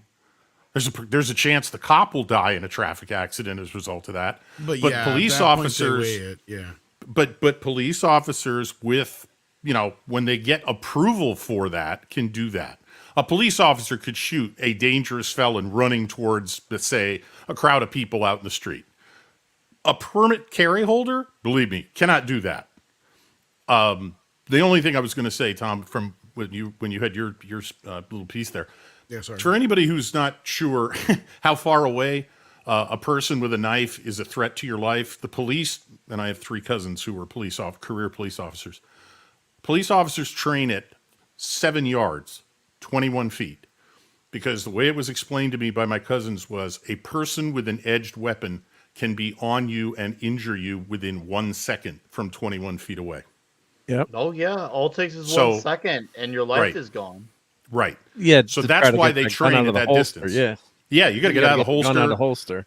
Yeah. Yeah. So the point is that an edged weapon, a knife, anything, a sword, a machete, if they're 21 feet or less from you, they are an immediate danger. So you're right, Tom. Him basically baiting these guys in and shooting the guys who are trying to escape are the only really 2 things that, other than illegal handgun, they could charge him with. Well, and that was what I was saying, is at the end of the day, I think where there were so many critics is just because of, it's not so much a confirmation for the right. It was showing what could happen if the left was continuing down this road of, like you said, lightening up on a lot of the criminal laws and, and the amount of stuff that the cops are able to do. And, that's what Dirty Harry more so kind of keys in on, is because that's the whole thing, is he's basically trying to catch this serial killer with his hand tied behind his back basically through the whole movie, Right. And Kersey's kind of the same thing here with this guy too. And although it's a kind of a different flip of the coin, because like you were saying, it comes down from a more political thing. If Gardenia was a different kind of cop like Dirty Harry, he might have been just like, fuck it, I'm going to go after Kersey. But he was just told by the upper guys, let it be, and of course this here is the moment where he kind of figures out who he is. This helps the blood thing. And then he ties it in later when he's at his apartment. Illegally searches his house. Oh yeah, Yes. so that wouldn't even hold up in court anyway. It didn't matter Right. at that point, really. Yeah, but no. yeah. They just wanted to find out who it was. Yeah, but it's really not so pro. I think it just doesn't want to. People on the other side don't want to admit maybe that this could actually that you could use guns Exactly. for self-defense. So I mean, look what happened to George Gaston, one of those the L.A. prosecutor. He actually got voted out. Was it San Francisco or L.A.? One of the Soros DAs. It was just so horrendous that even the quote Are you unquote talking about liberal from people. Florida? Oh no, the DA out in California. He got from voted out of California. Chelsea Bourdain. I'm trying to remember names here, but got voted out of got voted recalled. actually recalled and voted out of office because it was just letting everyone go. So that's the other thing too. The crime statistics, they're saying crime is going down, but if you've got to shoplift more than $1,000, or if they change all the felonies to misdemeanors, then crime is way down. Yeah, but it doesn't feel so good if you've been the victim of it. Or someone the other day just there was a baby that was killed in a car accident, and I think it was DC, and then they charged the Soros DA, or that was out in Michigan. Another Soros DA just charged, it was young teenagers, but they charged him with a misdemeanor, and it was a car fatality. They stolen car, and then the baby in the car, the hit got killed. And so crime is down. It wasn't a felony, but how does that feel if it's it's your kid in the car that got killed? So Michigan, I'm trying to remember where it was, guys, but I apologize, but I remember reading Oh man, you're reading good. about it. Yeah. I mean, I agree. There's a lot of crime reform we need. I think there's a lot of things out there that Oh are yeah. too harsh. There's things that are I think there's things that we look at that are too harsh, and then we overcorrect, and then we make them too soft. I think there's just because we're thinking short term on it, Dustin. We're not thinking. We're not taking the time to think what led to this point. How did we get here? Why did we get to this point? We're not having a hard discussion and taking a deep look at the thing. We're reacting very in the moment, and all we're looking at is let's look at a quick fix that gives it the illusion of solving something, just to say, hey, look, we solved your problem, and then we act shocked, or obviously not us literally, but I guess you could say the general public, and then they're shocked when something goes wrong again. And the people who warned them, hey, this isn't going to solve anything, they refuse to listen because they are thinking so hardcore emotionally that they don't want to listen to like a reasonable thought, and that's something I love this lady right here. dude, Yes. this lady is I love Mrs. Brown is her name, by the way. Mrs. Brown is one of the heroes of this movie. She gives that dude a molly whopping and a half. And she was on 227 later. Yeah, wasn't she on 227? Oh yeah, I love 227. That was such a great show. Yeah. I mean, She's definitely a character actress. the issue that's being highlighted here, and there's actually a brief conversation at a party at that's what I was referring to earlier. The company where where one person says to this woman, "Well, he's obviously racist because he's shooting so many more muggers, black muggers." And the woman comes back with a line that's, quite frankly, I was astonished to hear in a movie from 1974. Just says, "So what do you want us to do? Increase the number of white muggers so we get racial parity?" Yeah. That line is 25 years ahead of its time. I know, right? Well, and that's what I was saying too earlier. And I was going to say, once we get to that part, that scene sticks out because it's almost like it's pre-predicting what all the critics and left were going to say about this movie at the time. It kind of reminds me of Team America because they all went like "Brr, brr, brr, brr," on Team America without really paying attention to what was in the movie. Yep. And then irony of ironies is basically Sean Penn ends up sending them a letter that's almost verbatim what he says in the movie. Yeah. Because he didn't watch the damn movie. Right. This line is great too, and the people are acting, people are actually becoming, fighting crime or acting like a little bit like Batman, right? We roughed him up a little bit before the police came. The hospital report says the man had 2 broken arms, a broken jaw, and cracked ribs. No kidding, geez. He must have fallen. He must have fell down. This is That's the New York that you think about, right? Yeah. Right. But no, what's funny about this scene, and you guys kind of alluded to it and brought it up here and there earlier, is like, I mean, these movies have kind of been replaced with the superhero movies now. Yep. Like we see these exact same scenes in a Spider-Man movie. Yeah. Yes. Yeah. People got People don't inspired by blink an the eye hero. when People got inspired by the hero. Well, think about the first Sam Raimi Spider-Man movie. When Spider-Man was having issues dealing with the Green Goblin at the bridge, guess who came in to help him when Spider-Man was having a moment being down? The people of New York. When they said, hey, you mess with one of us, you mess with all of us. Because the people of New York stood because they realized Spider-Man's a good guy and he's there to protect them. And when he has a moment where he can't do that, they helped him in return. That was also a very big post 9/11 moment too. Yeah. Oh, dude, seeing that was such an inspiring 9/11 moment because I was there opening night in the theater on May 3rd, 2002 when that happened.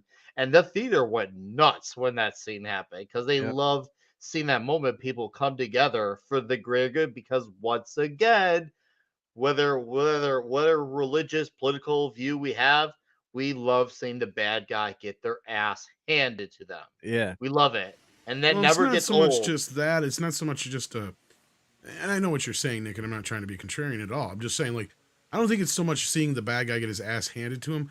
I think people more or less get more juiced up by seeing a sense of community, right? Oh, yeah, no, you're right. And when people are You're standing up for the little guy and or not going to allow this shit to happen, because kind of how we got here, and that's kind of going along with the son-in-law's business about the whole what is civilization conversation they have. Mm-hmm. And I love how they keep referring back to Westerns in the movie too. And in that respect, because like, we've talked about this before on, like yelling at parked cars and other stuff like that. But basically like how the reason Westerns, a lot of that shit's bullshit. Why it's bullshit is because not as many people died in gun shootouts as you think. Because guess what? Most people kept their shit in line. Most people died from shit like dysentery or getting kicked in the face by a horse that actually got shot. Right? Yeah, actually, if you got shot, it was usually an accident. Yeah, I mean, look at Deadwood. I mean, Deadwood is as outside the law as you could get in the late 19th century. It is on an Indian reservation. It is not even under the control of the U.S. government, right? There's no state there. So you literally have the law of whoever wears a badge in that town. And you don't have a gunfight every morning. No. That's a cartoon. I can't remember if it was a director or an author who said this, but basically, like, if they said if Westerns were more realistic, they'd be boring. Because most people didn't own a gun because they were worried about getting shot. They owned a gun so they could fucking eat. Right. And like Exactly. those, like those gunfighter revolvers, that'd be like the equivalent of like $7,000 today. Yes. I mean, they would just be ridiculously expensive to own one of those gunfighter rifle or hand, the pistols. There's a great, one of my favorite scenes in Silverado at the beginning when Kevin, what's his name? Kevin Bacon? No, he was in Fish Called Wanda. Oh, Kevin. Oh, yeah. With Kevin the Kline. Kevin Kline. Yep. Kevin Kline has been robbed of everything. He's in his long johns, and he sees his horse and the guy riding it, and he knows these are the guys that robbed me and left me to die in the desert. He runs into a general store, slaps one $20 gold piece down, and takes a gun. And the guy holds his hand out, and he says, "That's $200. All right, well, what will that buy me?" And he gives him a gun where the cylinder falls completely out of it. It's broken. And he loads the cylinder, slaps it into the gun, and starts shooting at the guy. This is Silverado's definitely one we got to do here soon. Yes. Yeah. Classic. But that's exactly that. For a $20 gold coin, that's probably a month's wages for most people. That's just he can buy a broken gun. And most gun owners then didn't own a pistol. No. They generally owned a rifle because of hunting and yeah. So like, yeah, again, but my point was in them moving up to this, honestly, I think, and I would love to hear if people agree with me or disagree with me on this. I feel like up to this point, up to the 60s, what really changed outside of the civil movements that we had and social movements was they killed organized crime. Yeah. Because that goes off of what I was trying to say with the Old West was back then they kept each other in line, right? Yep. If somebody fucked up, if they got caught diddling somebody's kid, it wasn't a trial kind of thing. That sumbitch got hung or beat to hell or something chopped off to where he can never do it again, right? Like it was dealt with internally, and that's kind of the way the organized crime worked. And even though there was crime, they kept it within certain means and boundaries. Like, you didn't have the rampant murdering and stuff like that you had in the after the 60s, right? Because as you showed that graph going into the 70s up to the 90s, that's insane. So what's to me, what was the big difference between the first half of the 20th century and the latter half of the 20th century is that they actually took out the mafia. And to me, what I think was keeping a lot of these bigger cities in line wasn't the police.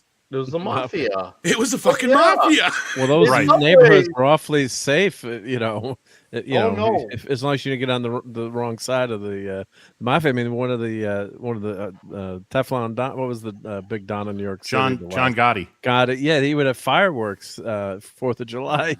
He'd like close down the street, have a big block party, have massive fireworks, and I mean, you even see movies like what's that movie with Chaz Palminteri and Robert De Niro? Bronx Tale. Great movie. Yeah, Bronx Tale. Like how they handle their neighborhood, right?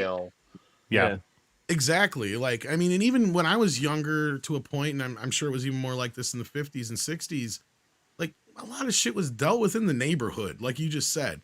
If somebody fucked around, like that was the whole thing, is like you didn't mess around with the wrong person because they had a big brother. Yeah. Or their mom would whoop your ass. You know what I mean? Or their mom would whoop your ass, or tell your mom, and your mom would tell your dad, and God knows your ass would get beat when he got home. Yeah. Exactly. Remember, what was the movie where all the Hells Angels or bikers going to the Italian neighborhood? It's one of the mob That was movies. Bronx Tale. and Was that Bronx Bronx Tale? I think it was. and they Yeah, locked yeah. it. Then Now they you they're not so can't leave. you just can't leave. And then that's Then one of my all-time they favorite play movie "Come scenes. Together" Yeah. by the Beatles, man. That's still like one of the baddest songs now. That Yeah. scene always sticks in my head because it's like, well, fuck around and find out. Yeah. Yeah, You want to think So about this panel, Nick? yeah, let's talk about this panel real quick. Yeah. What issue I heard? I think this is what I heard someone say from Gene DeWolf. That was it. The death of Gene DeWolf. Yeah, Where, Spectacular Spider-Man 108. But So so it thank was you, spectacular. I knew it. I knew it was spectacular. Spectacular 108. So thank you to Chris. Was it Chris W. that Chris W. Thank you, Chris yeah, W. for gave pointing us this out. the exact issue. Yep. I love this dialogue and that look to, but he won't get away. He doesn't know what I know. That I'm coming after him as Daredevil. And Spider-Man is somewhere in the area too. And there's that headline from the Daily Bugle. Vigilante strikes again. It's Bronson Hey. reading it. Yep. 4 issues of At Daredevil. least it wasn't me. It was yeah. that kid. I never noticed, and now that I've seen this, I recognize the issue. This is- never made the correlation. So this is when Daredevil puts Spidey's costume and Spidey puts Daredevil's costume on. They were think both pretending to so. be each other, right? If I'm remembering right. Yeah. And then a couple times they were using that to help like protect Daredevil's secret identity. So Spidey pretended to be Daredevil. So It's funny when they doing used to some be able to get away acrobatics. with this crap. If they did this now, they'd have to get Charles Bronson to sign off and shit. Yep. Because they'd be so worried Yep. about getting sued. Don't make Charles Bronson angry at you. And oh yeah, Aaron, I know other parents would whoop your ass too. Trust me, I know. But that changed quite quickly in the 80s into the 90s. Like then it was more like you were afraid to put your hands on not only somebody else's kids but your own kids. That's so weird how that would Yeah. work out. I mean, you know, I grew up in an apartment complex on a court, and so like all the windows would face outward. So like everybody, like my mom could look out and see us, or you know, our friends' parents could look out and see us, and you know, there was that neighborhood stuff. Like that stuff didn't happen. Like if just that thing, like a buddy of mine got his finger cut by somebody throwing something, and his big brother came and whooped their ass. You know what I mean? Oh yeah, exactly what you mean. Yep. All right, Chris W. I see what you said. I stand corrected. Thank you. Anyways, yeah. We will remove that and continue on with our. This is another great conversation. That sounds This like is the identity scene, yeah. politics 101. Because when they're talking about the race of the people, it's just This like is what I was saying. Is I think this scene set a lot of the lefties off. Yeah. There's a lot of this scene and a couple other scenes that really set them off, and it's like you're not even really paying attention to the overall film. But it worked against them anyway because they all kind of threw their hands up in the air and just didn't understand why people like these films. I mean, of course, we've said a million reasons why, because most people just want to live their daily lives without having to worry about being mugged or their wives and daughters being, you know, dolphin loved and killed or whatever, you know, like, you know, to keep things a little bit more on the YouTube friendly side, not to be goofy, but not to make light of a subject, but dolphins are very aggressive creatures when it comes to the sexual factors. If you've seen some of the YouTube videos. There was even a King of the Hill episode about it. Yeah.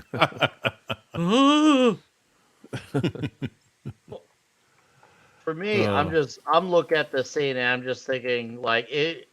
Once again, crime is reflective of what the area is, and this is something me and Comics Division have had, you know, many conversations about. Like things happen just depending on the demographic of your area. So he would talk about like when he goes to his comic shop in Texas, the way the customers are pretty much reflective of what's the area like in San Antonio. And that's going to be, well, by a particular neighborhood, the crime is going to be particularly happened by kind of what's representative of the neighborhood. So just making those compare and contrast. So it makes sense. It's not like they're doing it just to say, hey, blacks are bad. They just happen to be in those parts of town, most of them. Hi, Lemmy. And isn't the first guy he killed white anyway? Yeah, the first guy he killed was super white anyway. And also Jeff Goldblum did probably the worst deed in the movie. And well, he's obviously white, or at least looks it. Rich cunt! I kill rich cunts! Yeah, he struck her Brutal, yeah. hard. Yeah, Yeah, so that it's killed her, Sorry, yeah. I don't mean to laugh no. at that, but those one DJs use that in the morning show on there. Yeah, that was the morning show Hell DJs. yeah. I can't remember who it was. Out of con. It wasn't Opie and Anthony. Who was it? I think it was actually. I think it was Opie. Wasn't it? I'm trying to remember now. Yeah, but yeah, out of context, it is. It's. It's just the delivery from. They would Jeff use it. Yeah, they Goldblum. would use it with just on the show for without the graphic there too. It's a lot different just on the radio. Yep. Yeah. But Jeff Goldblum. And- Yep, that's his intro Yes, to Lisa, movies. this Yep. was his very first movie. You saw that correctly. I know there's still a lot of people who, when they're either seeing it for the first time, they're like, "Holy crap!" That's just this was it. That's So The Fly. before Ian Malcolm, because a lot of people obviously Jurassic Park, Ian Malcolm was the big thing, and that was my gateway to Jeff Goldblum was Ian Malcolm. And at one point in time, I only knew his name as Ian Malcolm. Actually, I have a very deep confession. I didn't know Ed O'Neill's real name until like 2012 or 13. You want to know why? Because to me, he was always Al Bundy. I was going to say it was like a different name, like his real name was something besides real Ed name. O'Neill. I'm like, No, wait, no. what is his real name? Yeah, no. To me, he was always Al Bundy. So from the mid 90s up until the 2010s, to me, he was always Al Bundy. So when I heard someone say Ed O'Neill one day, I was kind of like, what the fuck are you talking about? And it turns out that the joke was on me and the whole my life was a lie moment type. I realized Al Bundy actually had a real life name. And it took me a few months to accept it, because to me he was always Al Bundy, damn it. And part of my heart still tells me he's fucking Al Bundy. I love that the Newsweek article. Can it stop urban crime? Well, I don't know if you can ever, no matter how many vigilantes rise to the occasion, you'll never completely fully stop crime. I think that's the worst part that politicians do, because they like to build up pipe dreams of perfection that nothing ever goes wrong. Like much like Demolition Man, everything is perfect. Just like bad shit does happen in some way, whether it's a crime or just some annoying individual work who's kind of a nuisance to people that they work with. Like there's going to be a bad apple. Obviously, some are going to be much worse than others in every situation at every point in time in the world. And you just got to learn to do your best to roll with the punches rather than expect this utopia where everyone and everything is perfect and nothing goes wrong every time. At that point, it's just such a robotic way of thought. Anyways, Well, those are nice touches in the this- movie too, with all these billboards and Yeah. the nice little flourishes, all the Newsweek covers and the magazine covers, and of course, I think the covers are coming. He sees all the he finds the blood here now, and he takes that to test the blood type, but there's no DNA testing back then. Then he comes over and he sees all the magazines that he's collecting. Kind of like Batman with his trophies, in the Batcave. He's got all the magazine covers with the Vigilante there. So, Vigilante Granny Hatpins hoods. Yeah. What's brilliant is these guys' relationship pays off big time in the second film. But we'll get to that. We'll get to that next week. Yeah. Oh, we're gonna come next week with Death Wish 2. Don't you worry, Jeff. Like Jeff Goldblum. I was in a movie called Death Wish. A lot of death. Not many wishes.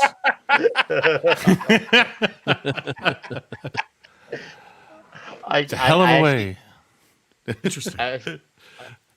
Interesting. Yeah, I thought maybe I'll play a genie. I'll grant some wishes. we're gonna pass out by the end of next week if it takes us that long to do it. Yes, we're all gonna be knocked out by streams then next week. We'll sleep for an entire week each, and I guess Andre's stuck with whatever he has for and that, my friends, is chaos theory. Oh damn. There's another name for chaos theory. It's called Murphy's Law, which is a movie Charles Bronson is in. This brings it back to Roger Ebert's article. The pushback was very no, it's all good. The Not pushback one of was my very better minimal. impersonations. The pushback was not only very minimal from people who worked with inside the law, but in order to actually have a conversation that that contends or really makes people make a scene feel like it matters and there's tension and stakes, is to have pushback, whether it's minimal or greater. You need to have that moment that you always got to question yourself, and that's up to and including me. You always got to question, is what I'm doing right? And maybe it's very a human element for a detective or a cop to say, okay, what am I doing wrong in this? Maybe I am making mistakes somewhere in here. What can I do to make this situation right? This makes sense to have some sort of pushback from within the system. This makes way too much sense. So yeah, logically speaking, there should be at least at the very minimum some, because you can't just pick no one questions anything at any time ever, because nothing was really going to ever, no one's going to learn from anyone at that point if no one ever challenges an argument. That's how we learn and grow ourselves. And I feel like, yes, even Death Wish, you can learn that from the movie Death Wish, of all movies. Why it's important that we don't need to be an echo chamber on every single thing. Just like how I still won't forgive Toxic Man Flu for his deep dish pizza comments. But hey, it's okay, Tox. In case you're out there listening, we can't all be perfect. No, but here's the scene we were talking about earlier, and I think it's a very important scene to the film. Yep. Because it really shows, and I think it would be kind of accurate to what would happen if this were to actually happen in real life. Where I think that's how the internal city government would kind of treat it. They'd be like, crime's down over 50%. We just want him to go away. You mean like put him away? No, just to stop. Just go away. We don't want anybody to talk about him no more. Things kind of to stay where they're at. We'll take credit for it, like you guys were saying earlier, and because he's like, well, I can put him away and arrest him, but that's the thing is you can't arrest him. That's a lose scenario because what court is going to be able to convict him without a riot? You can't kill him because then you'll definitely turn him into a martyr. Right. So what do you have left, right? And that is trying to just kind of scare him off and then just hope that maintains the status quo going forward. But yeah, it's a very interesting scene and I like it because it's politics at play. And I love how Vincent Gardenia is just like, all right, I just wanted to hear you say it, kind of thing. Yeah. Yep. And that makes sense. I mean, and there's a conflict that this is exposing. And I think this is part of what really scared the Eberts. I mean, existentially. There are two philosophies about crime, and there have been for well over 100 years.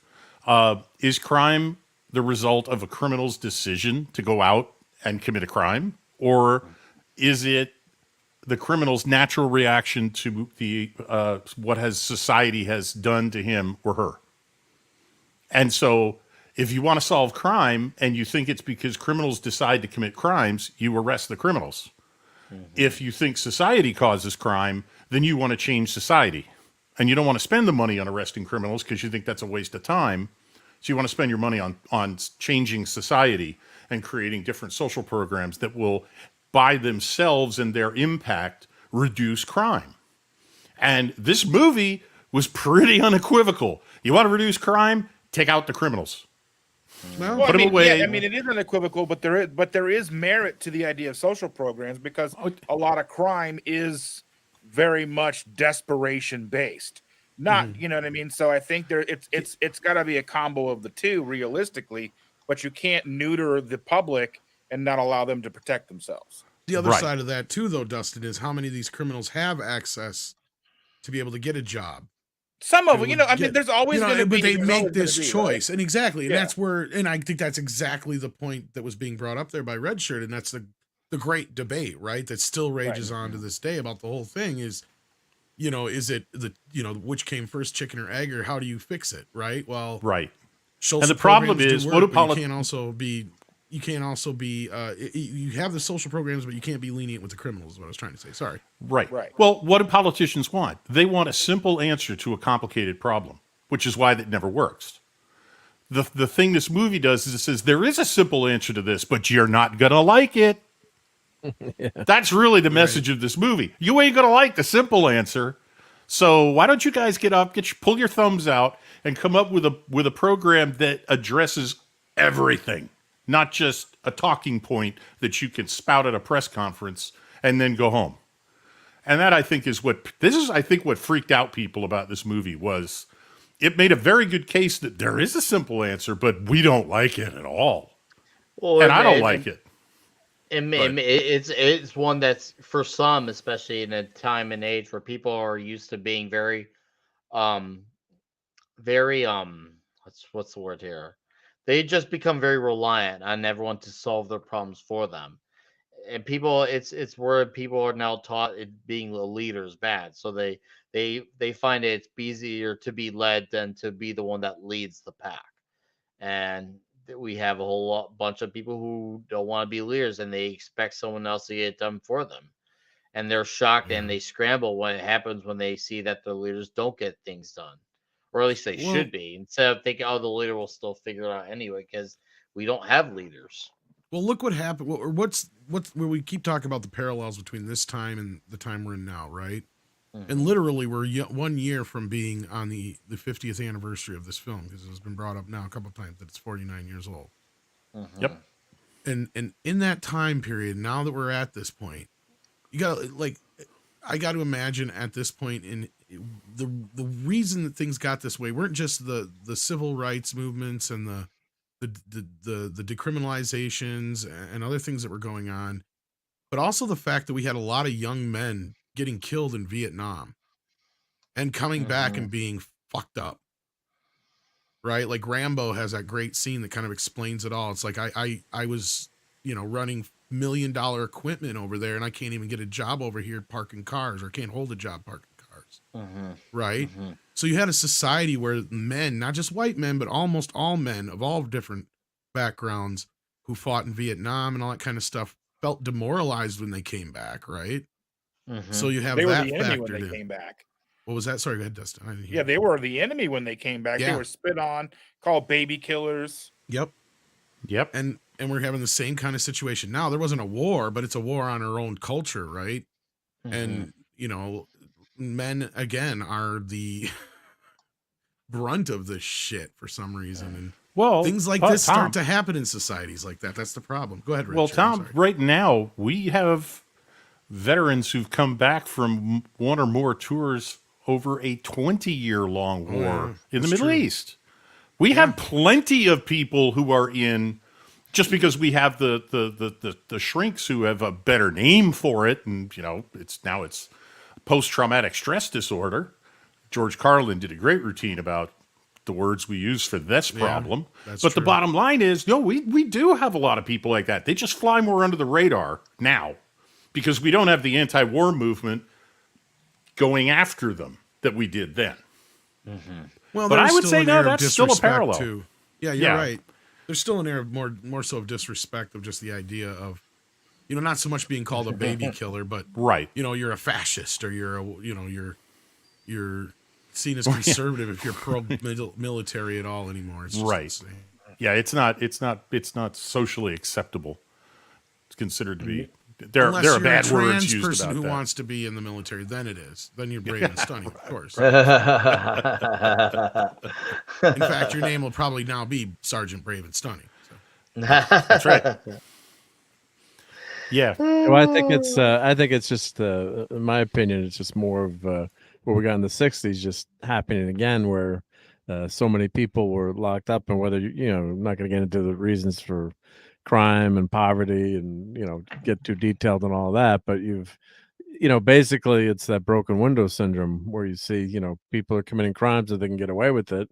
So you're seeing all these shoplifting crimes all over the place where the cops don't bother to arrest you, or can't even arrest you unless you charge more than steal more than $1,000. And there's a stat in New York City, they said a third of shopliftings last year were caused by 330 people. And they all knew who they were, but they just keep getting arrested, and they just nothing happens to them, and they're back out on the street and just go rob again, or just go shopping again. And now, exactly, yeah. And in some ways, you almost don't blame them if they're not going to do anything to them. Why not? If the stuff is free, right? Just it's like when you have a kid, if you just let him get away with everything and don't put down the discipline on him.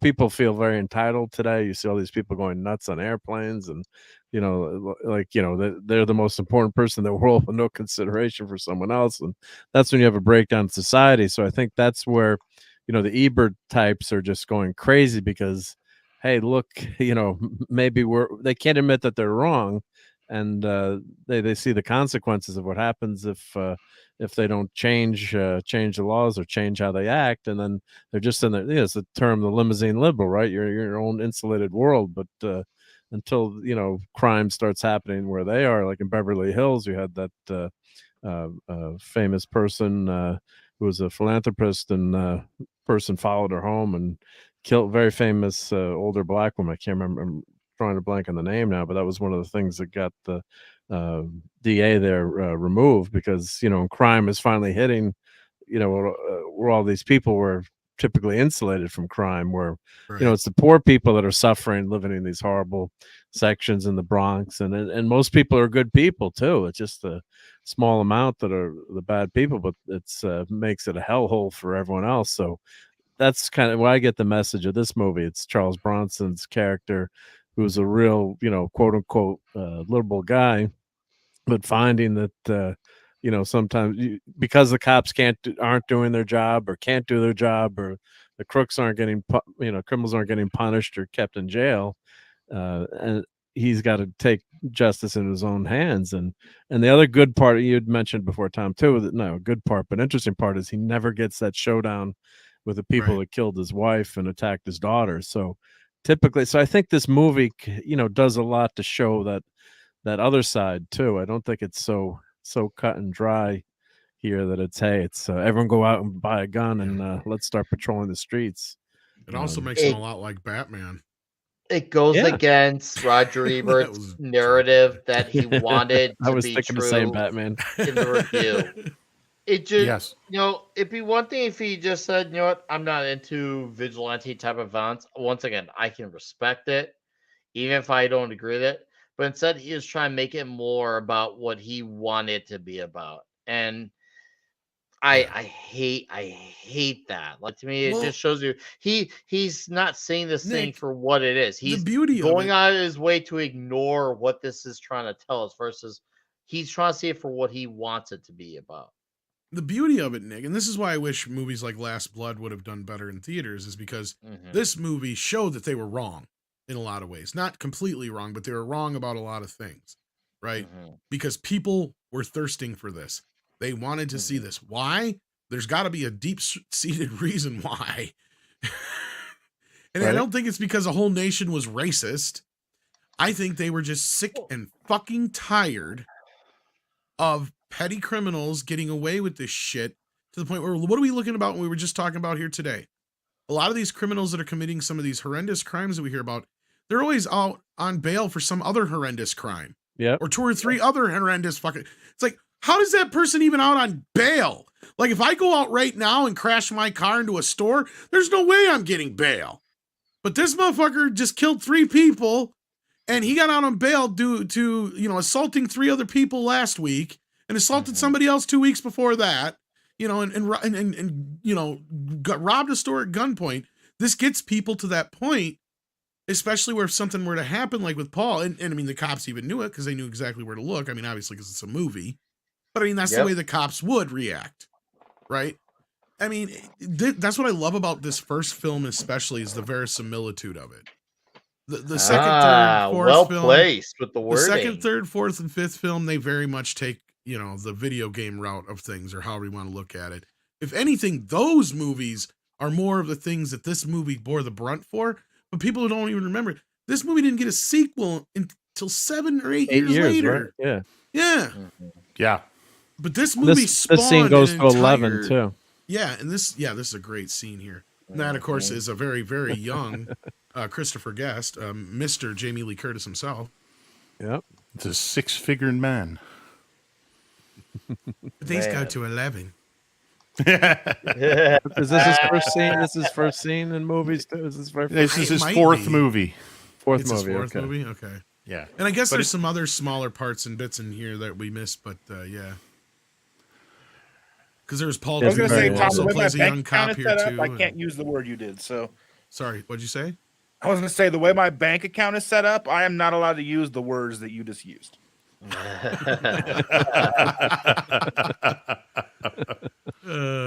Gotcha. That means I'm poor, guys. Okay. Well, that or I figured the wifey controls everything. That's why. That's what I thought you meant. I'm sorry. This the whole Mrs. Jamie Lee Curtis comment. That's what I thought. Yeah, sorry. There's a great scene here too. Yeah. I remember when I first originally thought I actually thought Kirsty was going to go back on his word and still pursue shit and just be on the run. So I thought it was a cool ending, especially, when I had discovered this and he ended up at Union Station. I remember like, wow, Union Station looks really clean. That's teenage me. It looks so nice. And I go to Union Station to say it looks like a dump. There's probably some dude, who's who's like smothered in his own wet feces, in the corner, and people walk by, and this is something like, I know there's some complaints about the John Wick sequels, how there's people walking around in big cities and there's crime literally going from them. They're like, oh, people should be reacting. Yes, if you didn't live in a big city, you would think that. But as someone who's lived in big cities, people do dumb, crazy shit all the time, and people just walk by it. It happens. So that's why I agree with that to the extent of the guns. That's the only thing that bothers me. It's like when there's guns going off and nothing's going on. Like everybody's like, I understand your point there, but I feel like Chicago is getting to a point where I think they're gonna. You might be right. I was going to say, like, one of the things about this movie too that I did, like, I kind of enjoyed the fact that this movie was pre a lot of like the firearm buzzwords. Like, no one called it an illegal gun, an unregistered gun. Buzzwords. Yep, buzzwords. All those buzzwords they used. It wasn't there's substanceless he's using an unregistered fully automatic firearm. pistol. Yeah. Yeah, it's because whoever obviously comes up with the language these things is really good at, because they just know, well, this is the word that instills fear and sparks intense emotion. Well, so you use those words and it gets a rise out of people, and they know, especially if they've got people who they got in the grasp of their hands, who are invested in their position, they just know the right words that tug at the heartstrings, and it works every damn time. Hey, there's Union Station right there. Yep. Well, and the weird thing that and just in case you didn't know that Union Station was in Chicago, the Chicago Tribune truck. Yeah. That's why Ebert didn't like it. Ebert's from Chicago, right? Yeah, and I think isn't he the Sun Times? Yeah, I think he was. I said he was the other one. That's why he didn't like it.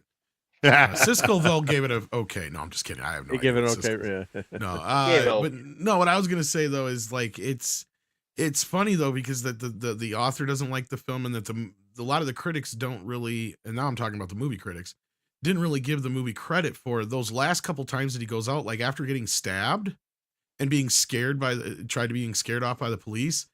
That last night that he goes off, it's like you're not even really thinking about it until you stop and realize, like, this guy's addicted to this shit now. Yeah. Right. So it's kind of gone past the point of, he's just out doing it to try and, find some kind of balance, or, maybe clean up a little bit and scare some people into stop doing this shit. Now it's become an addiction because he knows he's caught. Right. And he feels a little bit above the law at that point. So that also probably feeds into his ego at this point, like a bump, of a coke addict, just needing that like quick bump. And, he just says, fuck it at this point. And he even gets damn near killed on this occasion. And he's still out. They kind of set it up that in Chicago, he's going to go off and do the same damn thing. What a shot.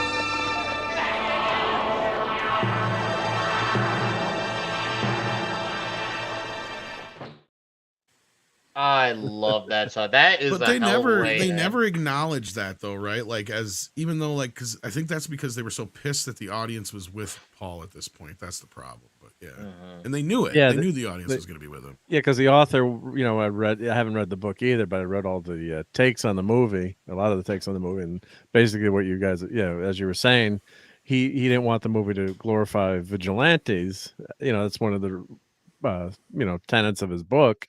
I don't think this glorifies Bronson in any way, shape, or form. I mean, and Bronson said so himself too. I mean, it's just a person. At the end, yeah, you're right. He seems like he's addicted to it. He's getting revenge, but he's not. He's taking out some really bad characters too. So yeah, it's. I mean, I'm not trying to justify his actions either, though. That's Yeah. my point. Is like, especially in the first film, at least, right? Like, later on, it becomes more Rambo-esque. Yeah, later exactly. movies, I mean, in this film, it is to a point where it's like you could have made the argument that yes, this guy has gone over the edge a little bit by the third act. It's clear now that it's not just a like you said, just this passing thing for him. It's now become an addiction. He's got to do it, regardless of what the outcome may be at that point, because he whether it's he's just got to prove it to himself or prove them wrong or just continue because he feels like that's what he needs to do at this point. It doesn't really matter. He's just, and then you got to start asking, maybe that's what they should have done is at the end, that maybe that's the other thing they didn't like is that he got off scot-free, but it's like, what are you going to do with him at this point?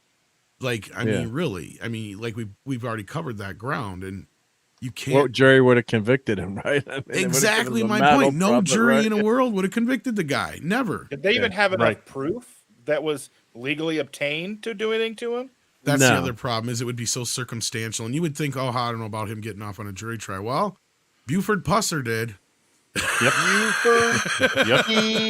Pusser. And that's a movie we should also do on here. Yeah. We will. I gotta, this may be a reach, but watching this movie again put me in mind of another movie where you're in both movies, you're dealing with rampant crime and there's two completely different responses to it. And both of them are problematic. One of them is this movie, and the other one is A Clockwork Orange. Good one. That's a very Clockwork good one. Orange. You have this one is where the public says enough is enough, because he starts to get public opinion on his side. So this is not just him. This is what scares the government is that this could get out of hand. That's what they're really afraid of. Look, we could have hundreds of people like him running around just capping people because they don't like the way they look. Or this Clockwork guy. Orange. Dead or alive, you are coming with me. Yeah, we killed you. I think we bring up Murphy's Law eventually with RoboCop. But that's a corporation, so you get the three solutions. You have the people solve the problem, you have the government solves the problem in Clockwork Orange, to horrific effect, because the whole point of that movie is are you really a human being if you can't make a choice between right and wrong? I mean, that's essentially the basis of the insanity defense. If you can't tell the difference between right and wrong, you can't be held accountable. And then of course RoboCop is you hand it off to a private company and let them sort it out, and that's not good either. Your move, creep.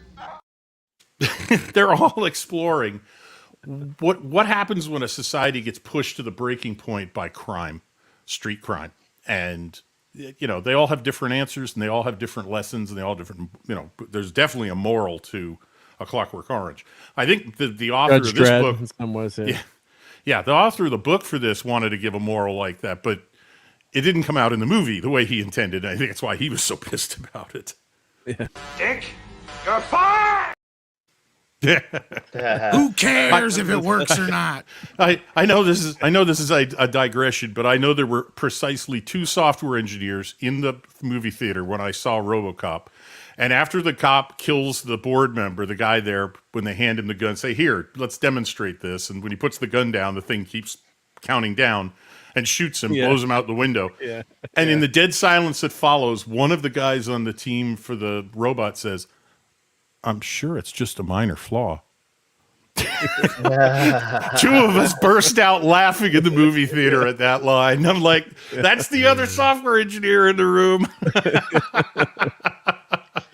We'll fix it. I thought, are you sure that you're not talking about the glitch part? Or a minor glitch, yeah. Yeah, It's I'm sure it's just a minor glitch. Glitch, You yes. call this a glitch? Right. But before he could get that second line out, I was already roaring with laughter, and there was one other guy across the theater was laughing his ass off too. Yeah, that was like, oh, that is such a programmer's attitude towards a software bug. All right.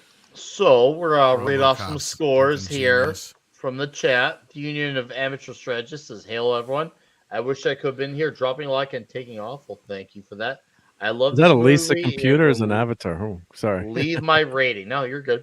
7.8 out of 10 overall. Toxicity 8. 10 out of 10 flaming bullet riddled bodies. Woo! Thank you for that, sir. I hope you catch the replay.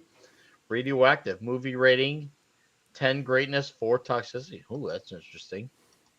Fat Elvis overall 9, toxicity 7, Bronson 11, and then Keely Chow toxicity and overall 10-10.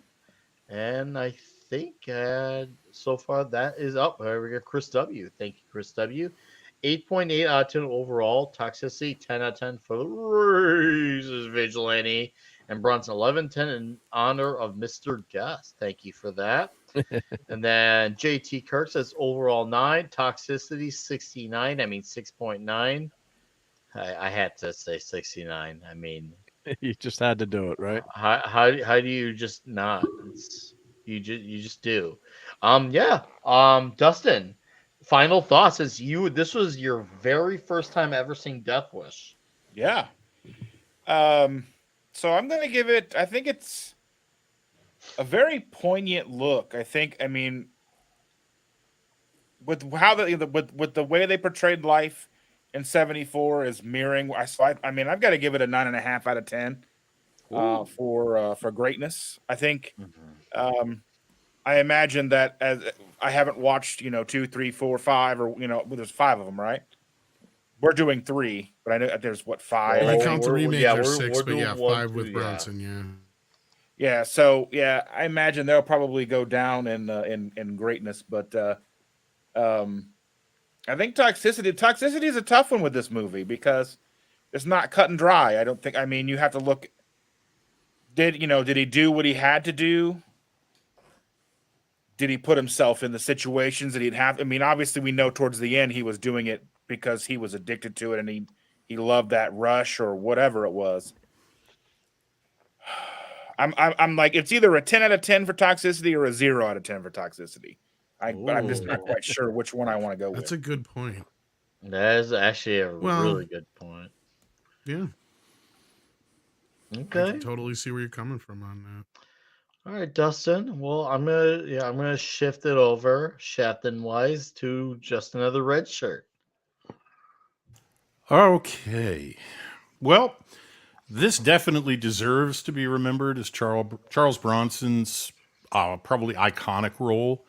It is a classic. It is a classic of 70s cinema, the gritty, let's not pretend anymore, boys and girls, our cities suck and they're dirty and they're noisy and people yell at you and bad things can happen to you if you find yourself in the wrong place at the wrong time. And people were starting to really notice that. And of course, there were people, I've known some who, just figured out there was a way with enough money to insulate yourself from that and pretend that none of these bad things happen because they never happened to you. It is a very tight, small movie, done very well by a director who knew his lead actor, gave him a part and gave him direction to play to his strengths, which, as the strong, silent type actor Charles Bronson excelled at.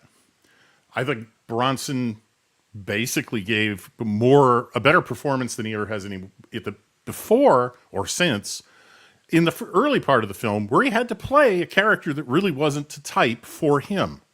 A cheerful, successful, happily married man with a daughter and a son-in-law and a beautiful apartment in New York and a very, very nice job, where he was a very important person to his company, expert at his job and so on. And his whole world comes down around his ears, just completely collapses. He's at sea after the attack on his family. So Bronson nails it on this one. So for greatness, with his performance, the direction, the locations, seeing New York at the time, and you can look at this movie in New York and say, God, it looks awful. Because maybe you remember it from the 1990s, early 2000s, when it was really getting better. If you were there in the 70s or the 80s, This looks like New York. It Yeah. really does. It was So, a nightmare. Yeah, so they did that really well. The movie's very definitely a period piece. Can't be viewed as anything else. So, the usual measure, so I'd give it greatness 9.5. The usual way of measuring toxicity, at least for me in these movies, is what do people complain about today that they didn't at the time?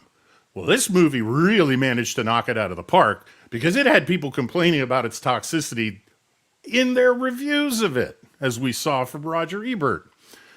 So I'm going to give this movie a 10. This movie was toxic the day it hit cinemas, which is an achievement.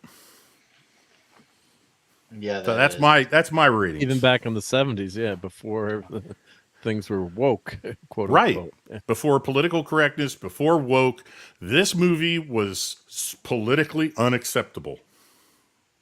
Tom. Yeah, like Red Shirt said, it did shake some cages, or rattled some sick cages, however you want to put it.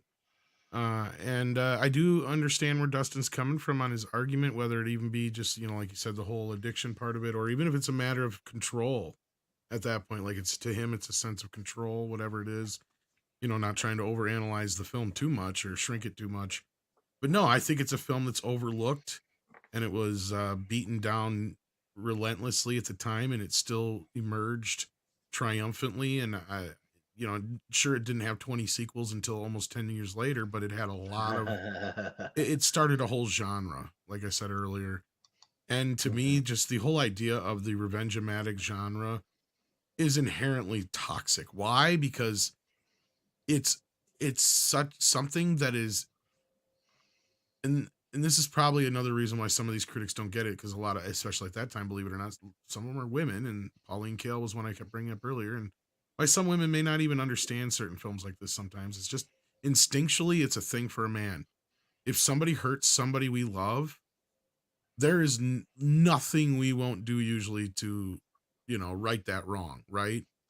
And I mean, there's not too many people in this world that you could not see turning from the most, benign, passive person into, able to kill somebody when it came to life or death for their family or themselves, or a situation where it called for it. I mean, it's just something that's about being manly and a man. And, and another side of it too is we are to blame for it at the same time. Society got this way because of us, whether it's because we became weak or soft, or we let too many things slide, whatever it is, we got to blame ourselves. So it's that part of us that just wants to take responsibility for that too. And in that, I got to say, this is a very toxic film, but it's a toxic film in a good way, because, and that's what the thing that it pisses the right people off. You know what I mean? That's the way I look at it. It pisses the right people off. And I wouldn't say that it fires up the wrong people, but it does instill a point of like, yeah, sometimes there's still some things out there that are just right and there's wrong. And a guy like Paul Kersey had enough. He was not going to sit on the sideline any longer while he watched his city decay, especially after what happened to him and his daughter, his wife and his daughter. He was never going to let that happen again to anybody else if he could stop it, right? Like, that's his whole point. And we see this in a lot of these superhero films. And of course, we lost sight of that, it seems like, with a lot of these woke folk, but like, that's the thing, right? Because that's where the muddiness comes in, the gray areas come in, and the trying to make excuses for this behavior. And it's like, look, there's right and there's wrong. If you're starving, ask somebody for food, don't steal it, right? Like, I guess that's the thing that this movie's trying to say at the end of the day, because if you steal it, you may have to face off with Paul Kersey, right? So, what is Paul Kersey? He is that symbolism of what we were talking about earlier too, and that's why I love that they harken back to the Westerns and that old business. It's just like, men used to be, that was their job in society, was we kept shit in line, right? And if there's another guy acting up, we made sure we put his ass in line. Yeah. We didn't need huge prisons back then for a reason. Mm-hmm. Okay. Well, my Will Smith- ratings are a Yeah. 9 you out gotta of rate 10 it, yeah. for the film, and as far as toxicity goes, since Christopher Guest's in the movie, I think I can give it an 11 out of 10. Woo! Wow. This one All goes right. to 11. Aaron, There we go. yeah. And I agree, Aaron, it is Bronson's best signature role. Absolutely. Aaron Ratliff, 8 overall. Toxicity 9. Bronson, 20 out of 10. Action Com, overall 7. Pencil mustaches. Toxicity, 10. Pencil mustache. Well I do said. got to say, Dustin, don't undersell the sequels, dude. I got to say one thing. Missile launcher. Yeah. Oh. Laying down the law, light anti-tank weapon. Yep. Oh, yeah, we're gonna have some fun the next few weeks. We're here. Deleted Yeah. scenes overall 8, toxicity 9. TZ Burden 8 overall, 9 toxic. And Brian Barth 8 out of 10. Thank you. All right, Mark D with a C. Go ahead and sound off on your final thoughts on Death Yeah. Wish. Time for yeah, no, great movie. I mean, it's not a fun movie. Like, it's like we didn't, it's a serious discussion with this movie. Great hanging out with everyone. The chat was phenomenal tonight. But I'll give this an A. This movie gets an A. It's a straightforward movie. It gets in and out, tells its tale without any long diversions other than the trip to Hawaii. So I give it a 9 out of 10. Toxicity, yeah, I agree with everyone saying, yeah, this movie was toxic when it was released, because it's something that no one wants to admit that if you push people far enough, they're going to take matters in their own hands. And whether or not you're not necessarily condoning that or agreeing with that, but that's what's going to happen. You can only push people so far. And finally, the New York City, for where this movie is set, they voted all the bums out. And when Giuliani came in, turned things around with all the policing efforts. And yeah, we got to give a little bit of credit to Mayor Dinkins, but it's mostly Giuliani and the police chief there that stop and frisk, and not the broken window syndrome, which we talked about, and really turned the city around. So unfortunately, you're seeing that again today. But people, I guess, don't want to admit that, and to avoid that, you've got to have law and order in society to be civilized. I mean, you can't let people get away with horrific crimes, and it's just not gonna stand. Or you're gonna have the purge every night, right? Which ain't so good. So yeah, definitely a very toxic movie, and Bronson's great in it.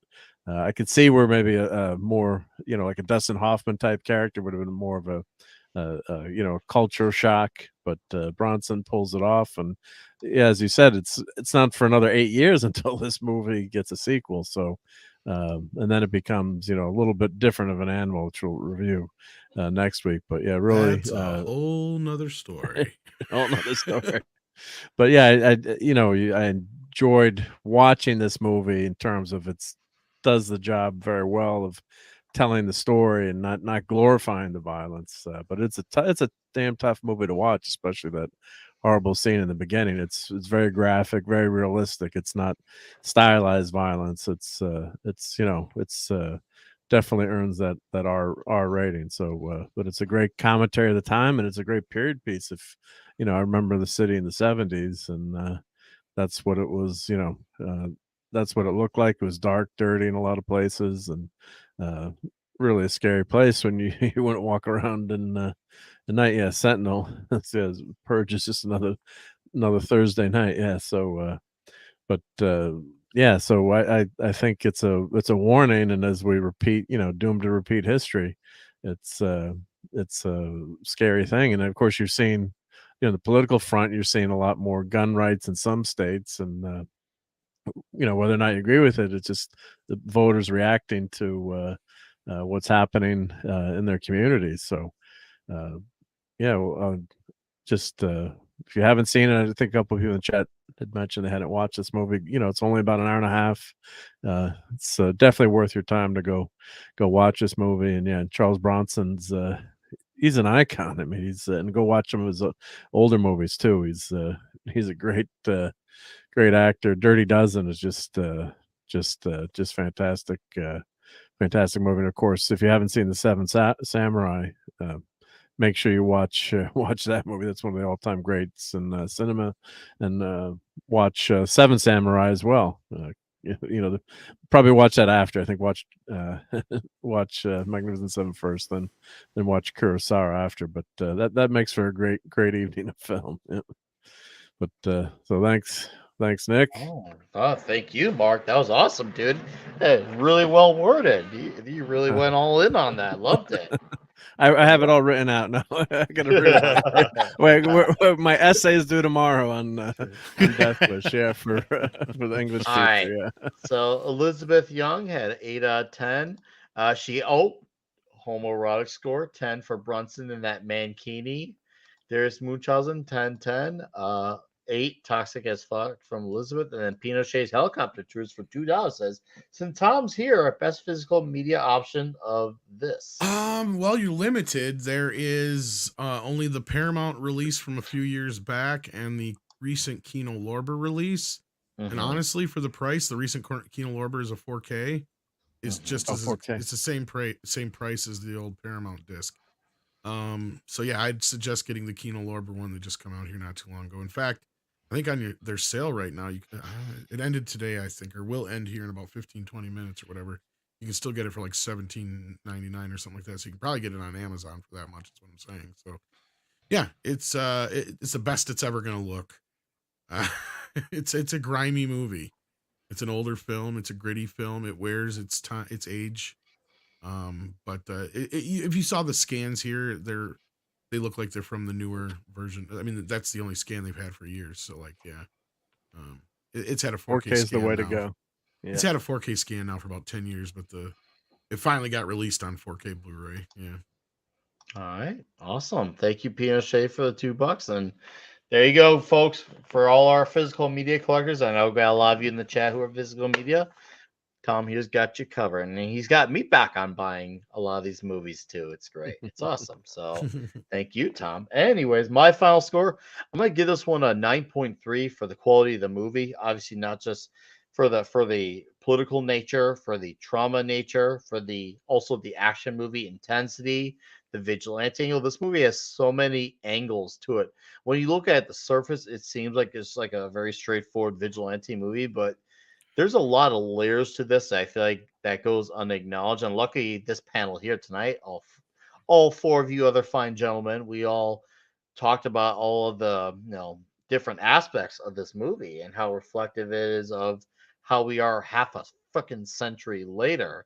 And of course, it's absolutely a very, very toxic movie because Charles Bronson went from Mr. Bleeding Heart Man to Charles Bronson, and he kicked ass and he became merciless. And to me, that was him become the embodiment of toxicity 101. So, and of course, this movie is absolutely not PC. It's definitely not any of these things, any buzzword. No, this movie is absolutely wild, and I love it. And also Herbie Hancock's music, once again, I love it. I think his soundtrack is still very overlooked, or as 70s likes to say, underlooked, because that's his terminology. I feel like his soundtrack really adds a very, very scary atmosphere. You'll Like, be more impressed with the sequel soundtrack, actually. Nick. I've heard them. Good.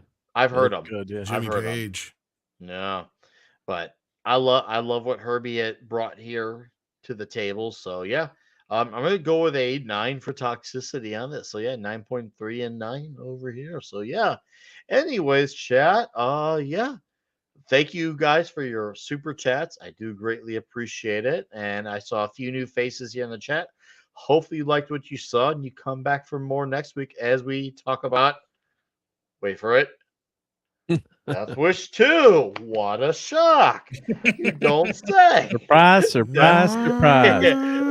Like imagine that. Like it's like when Rocky and Apollo discovered each other and like, oh yeah.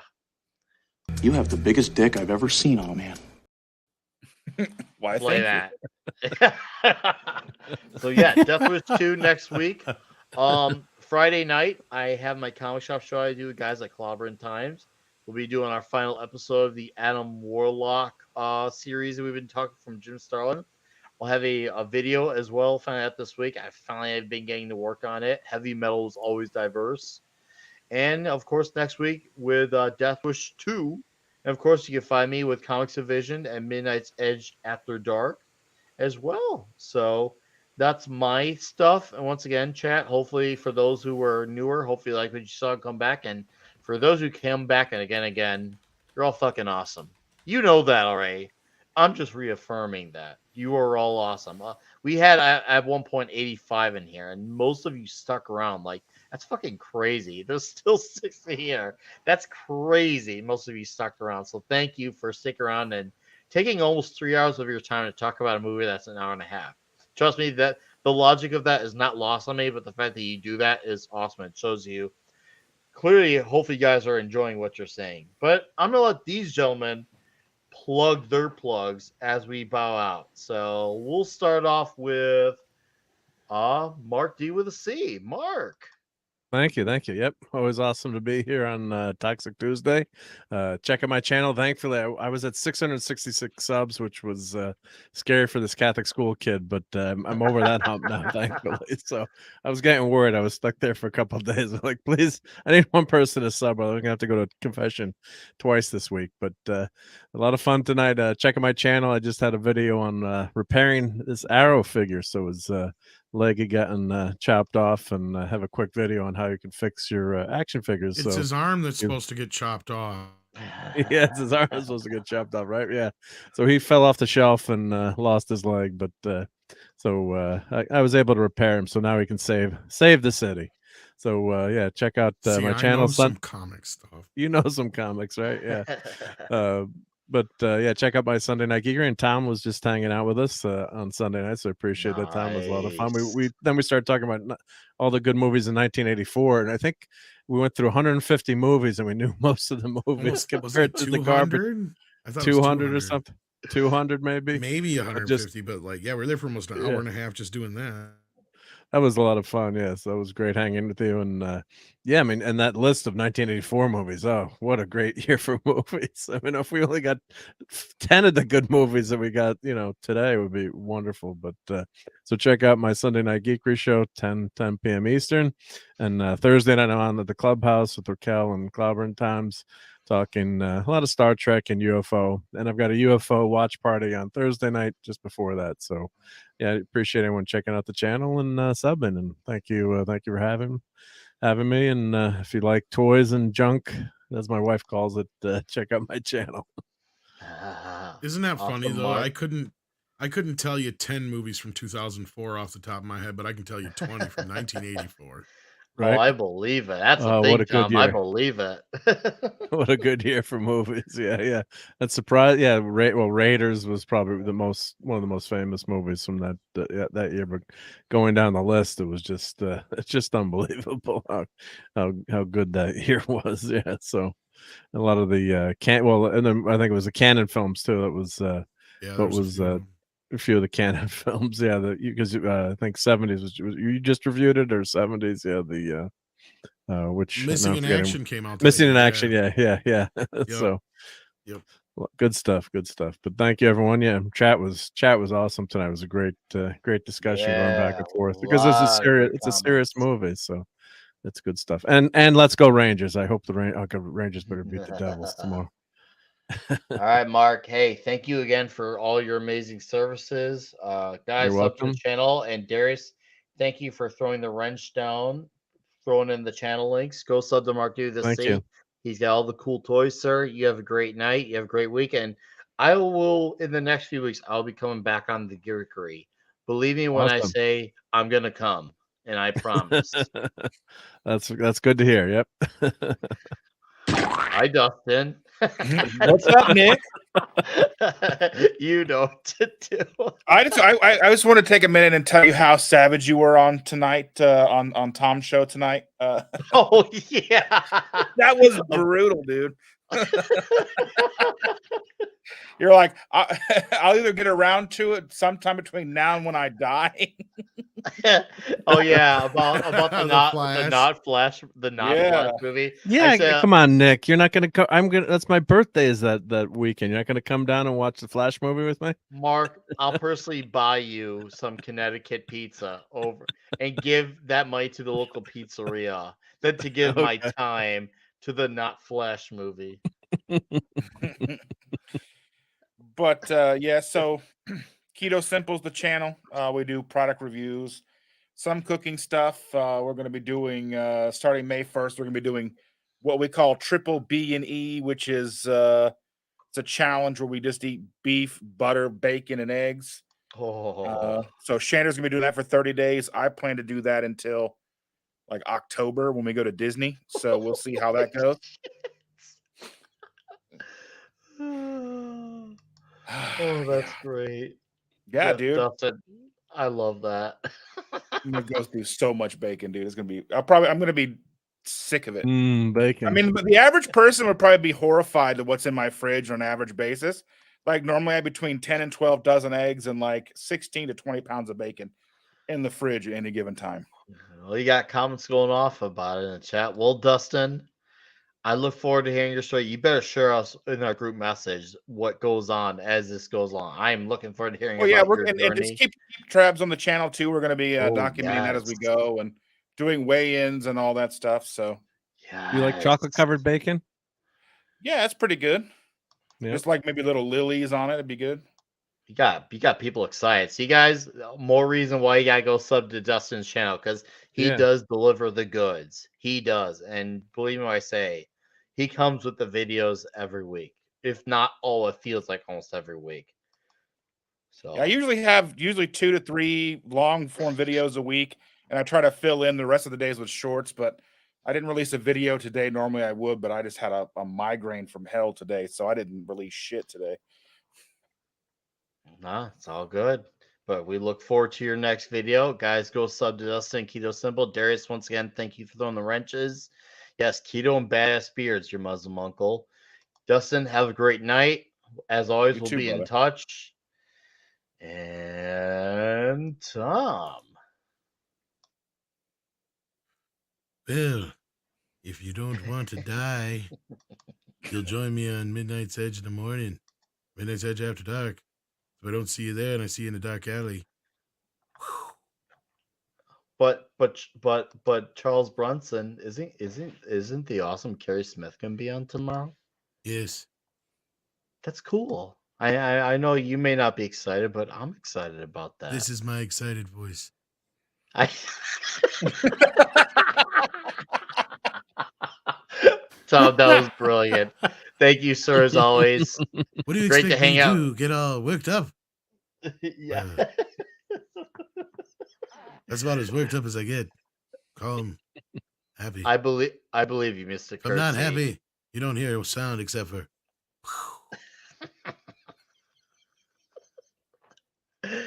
Thank you, Mr. Kersey. Have a great evening. Don't mention and it. It's been a pleasure hanging out with you Behave for yourself. 5 hours tonight. It's been good. And yes, guys, if you somehow are not subscribed, what the fuck are you doing? Yeah. No, of course, find me on Midnight's Edge. Thank you for having And me. Mead Nick. I love and you. Mead Radio. And Mead Oh, Radio. yes. All right, Red Shirt. You know what to do. Yep. Well, as always, thanks for the invite. This is a hell of a lot of fun. This is a movie, blast from the past movie for me. Love it when I get to rewatch a movie and talk about it with a bunch of people who know even more about it than I do, which is great. And that's usually the case. This week, I'll be doing probably some more wrenching. And Friday evening, when I get done wrenching, I'll probably be on the MF for Cocktail Lounge on Foulball Productions channel. Who knows where else I'll get invited. I will definitely be back here next week. Talk about Death Wish 2, which I'm looking forward to. And that's pretty much it. Awesome. Always a pleasure to hang out with you, Red Shirt. Thank you, as always, for being a part of this show. You have a fantastic week. And as always, we will be in touch. Folks, it's been real. But, since it's been good and it's been real, You get to look at this, and we're gonna play our intro as the outro. Once again, folks, thanks for. Sorry. No, you're Gotta good, get man. that one more Honestly. time. Oh, of course. No, I don't blame you. As you should. Thanks for supporting Toxic Tuesday. We will see you here next week for Death Wish. And yes, keep your eyes and ears open for everything else that comes this way from this channel. Until then, you have a great evening. I'd like to show you something.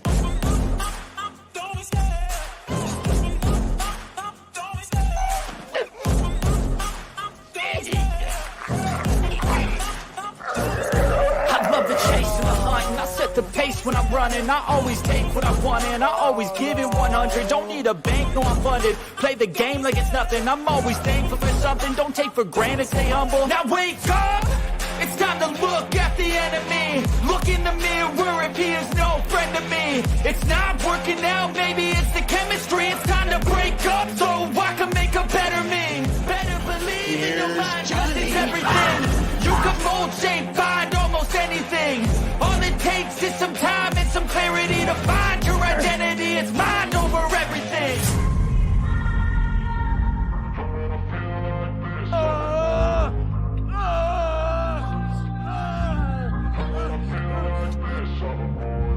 And when I feel like this, I'm immortal. When I feel like this, I'm immortal. When I feel like this, I'm immortal. When I feel like this, I'm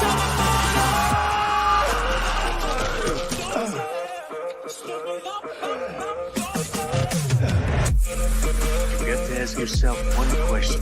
Do I feel lucky?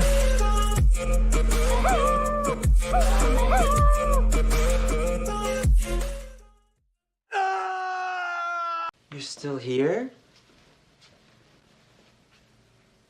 It's over.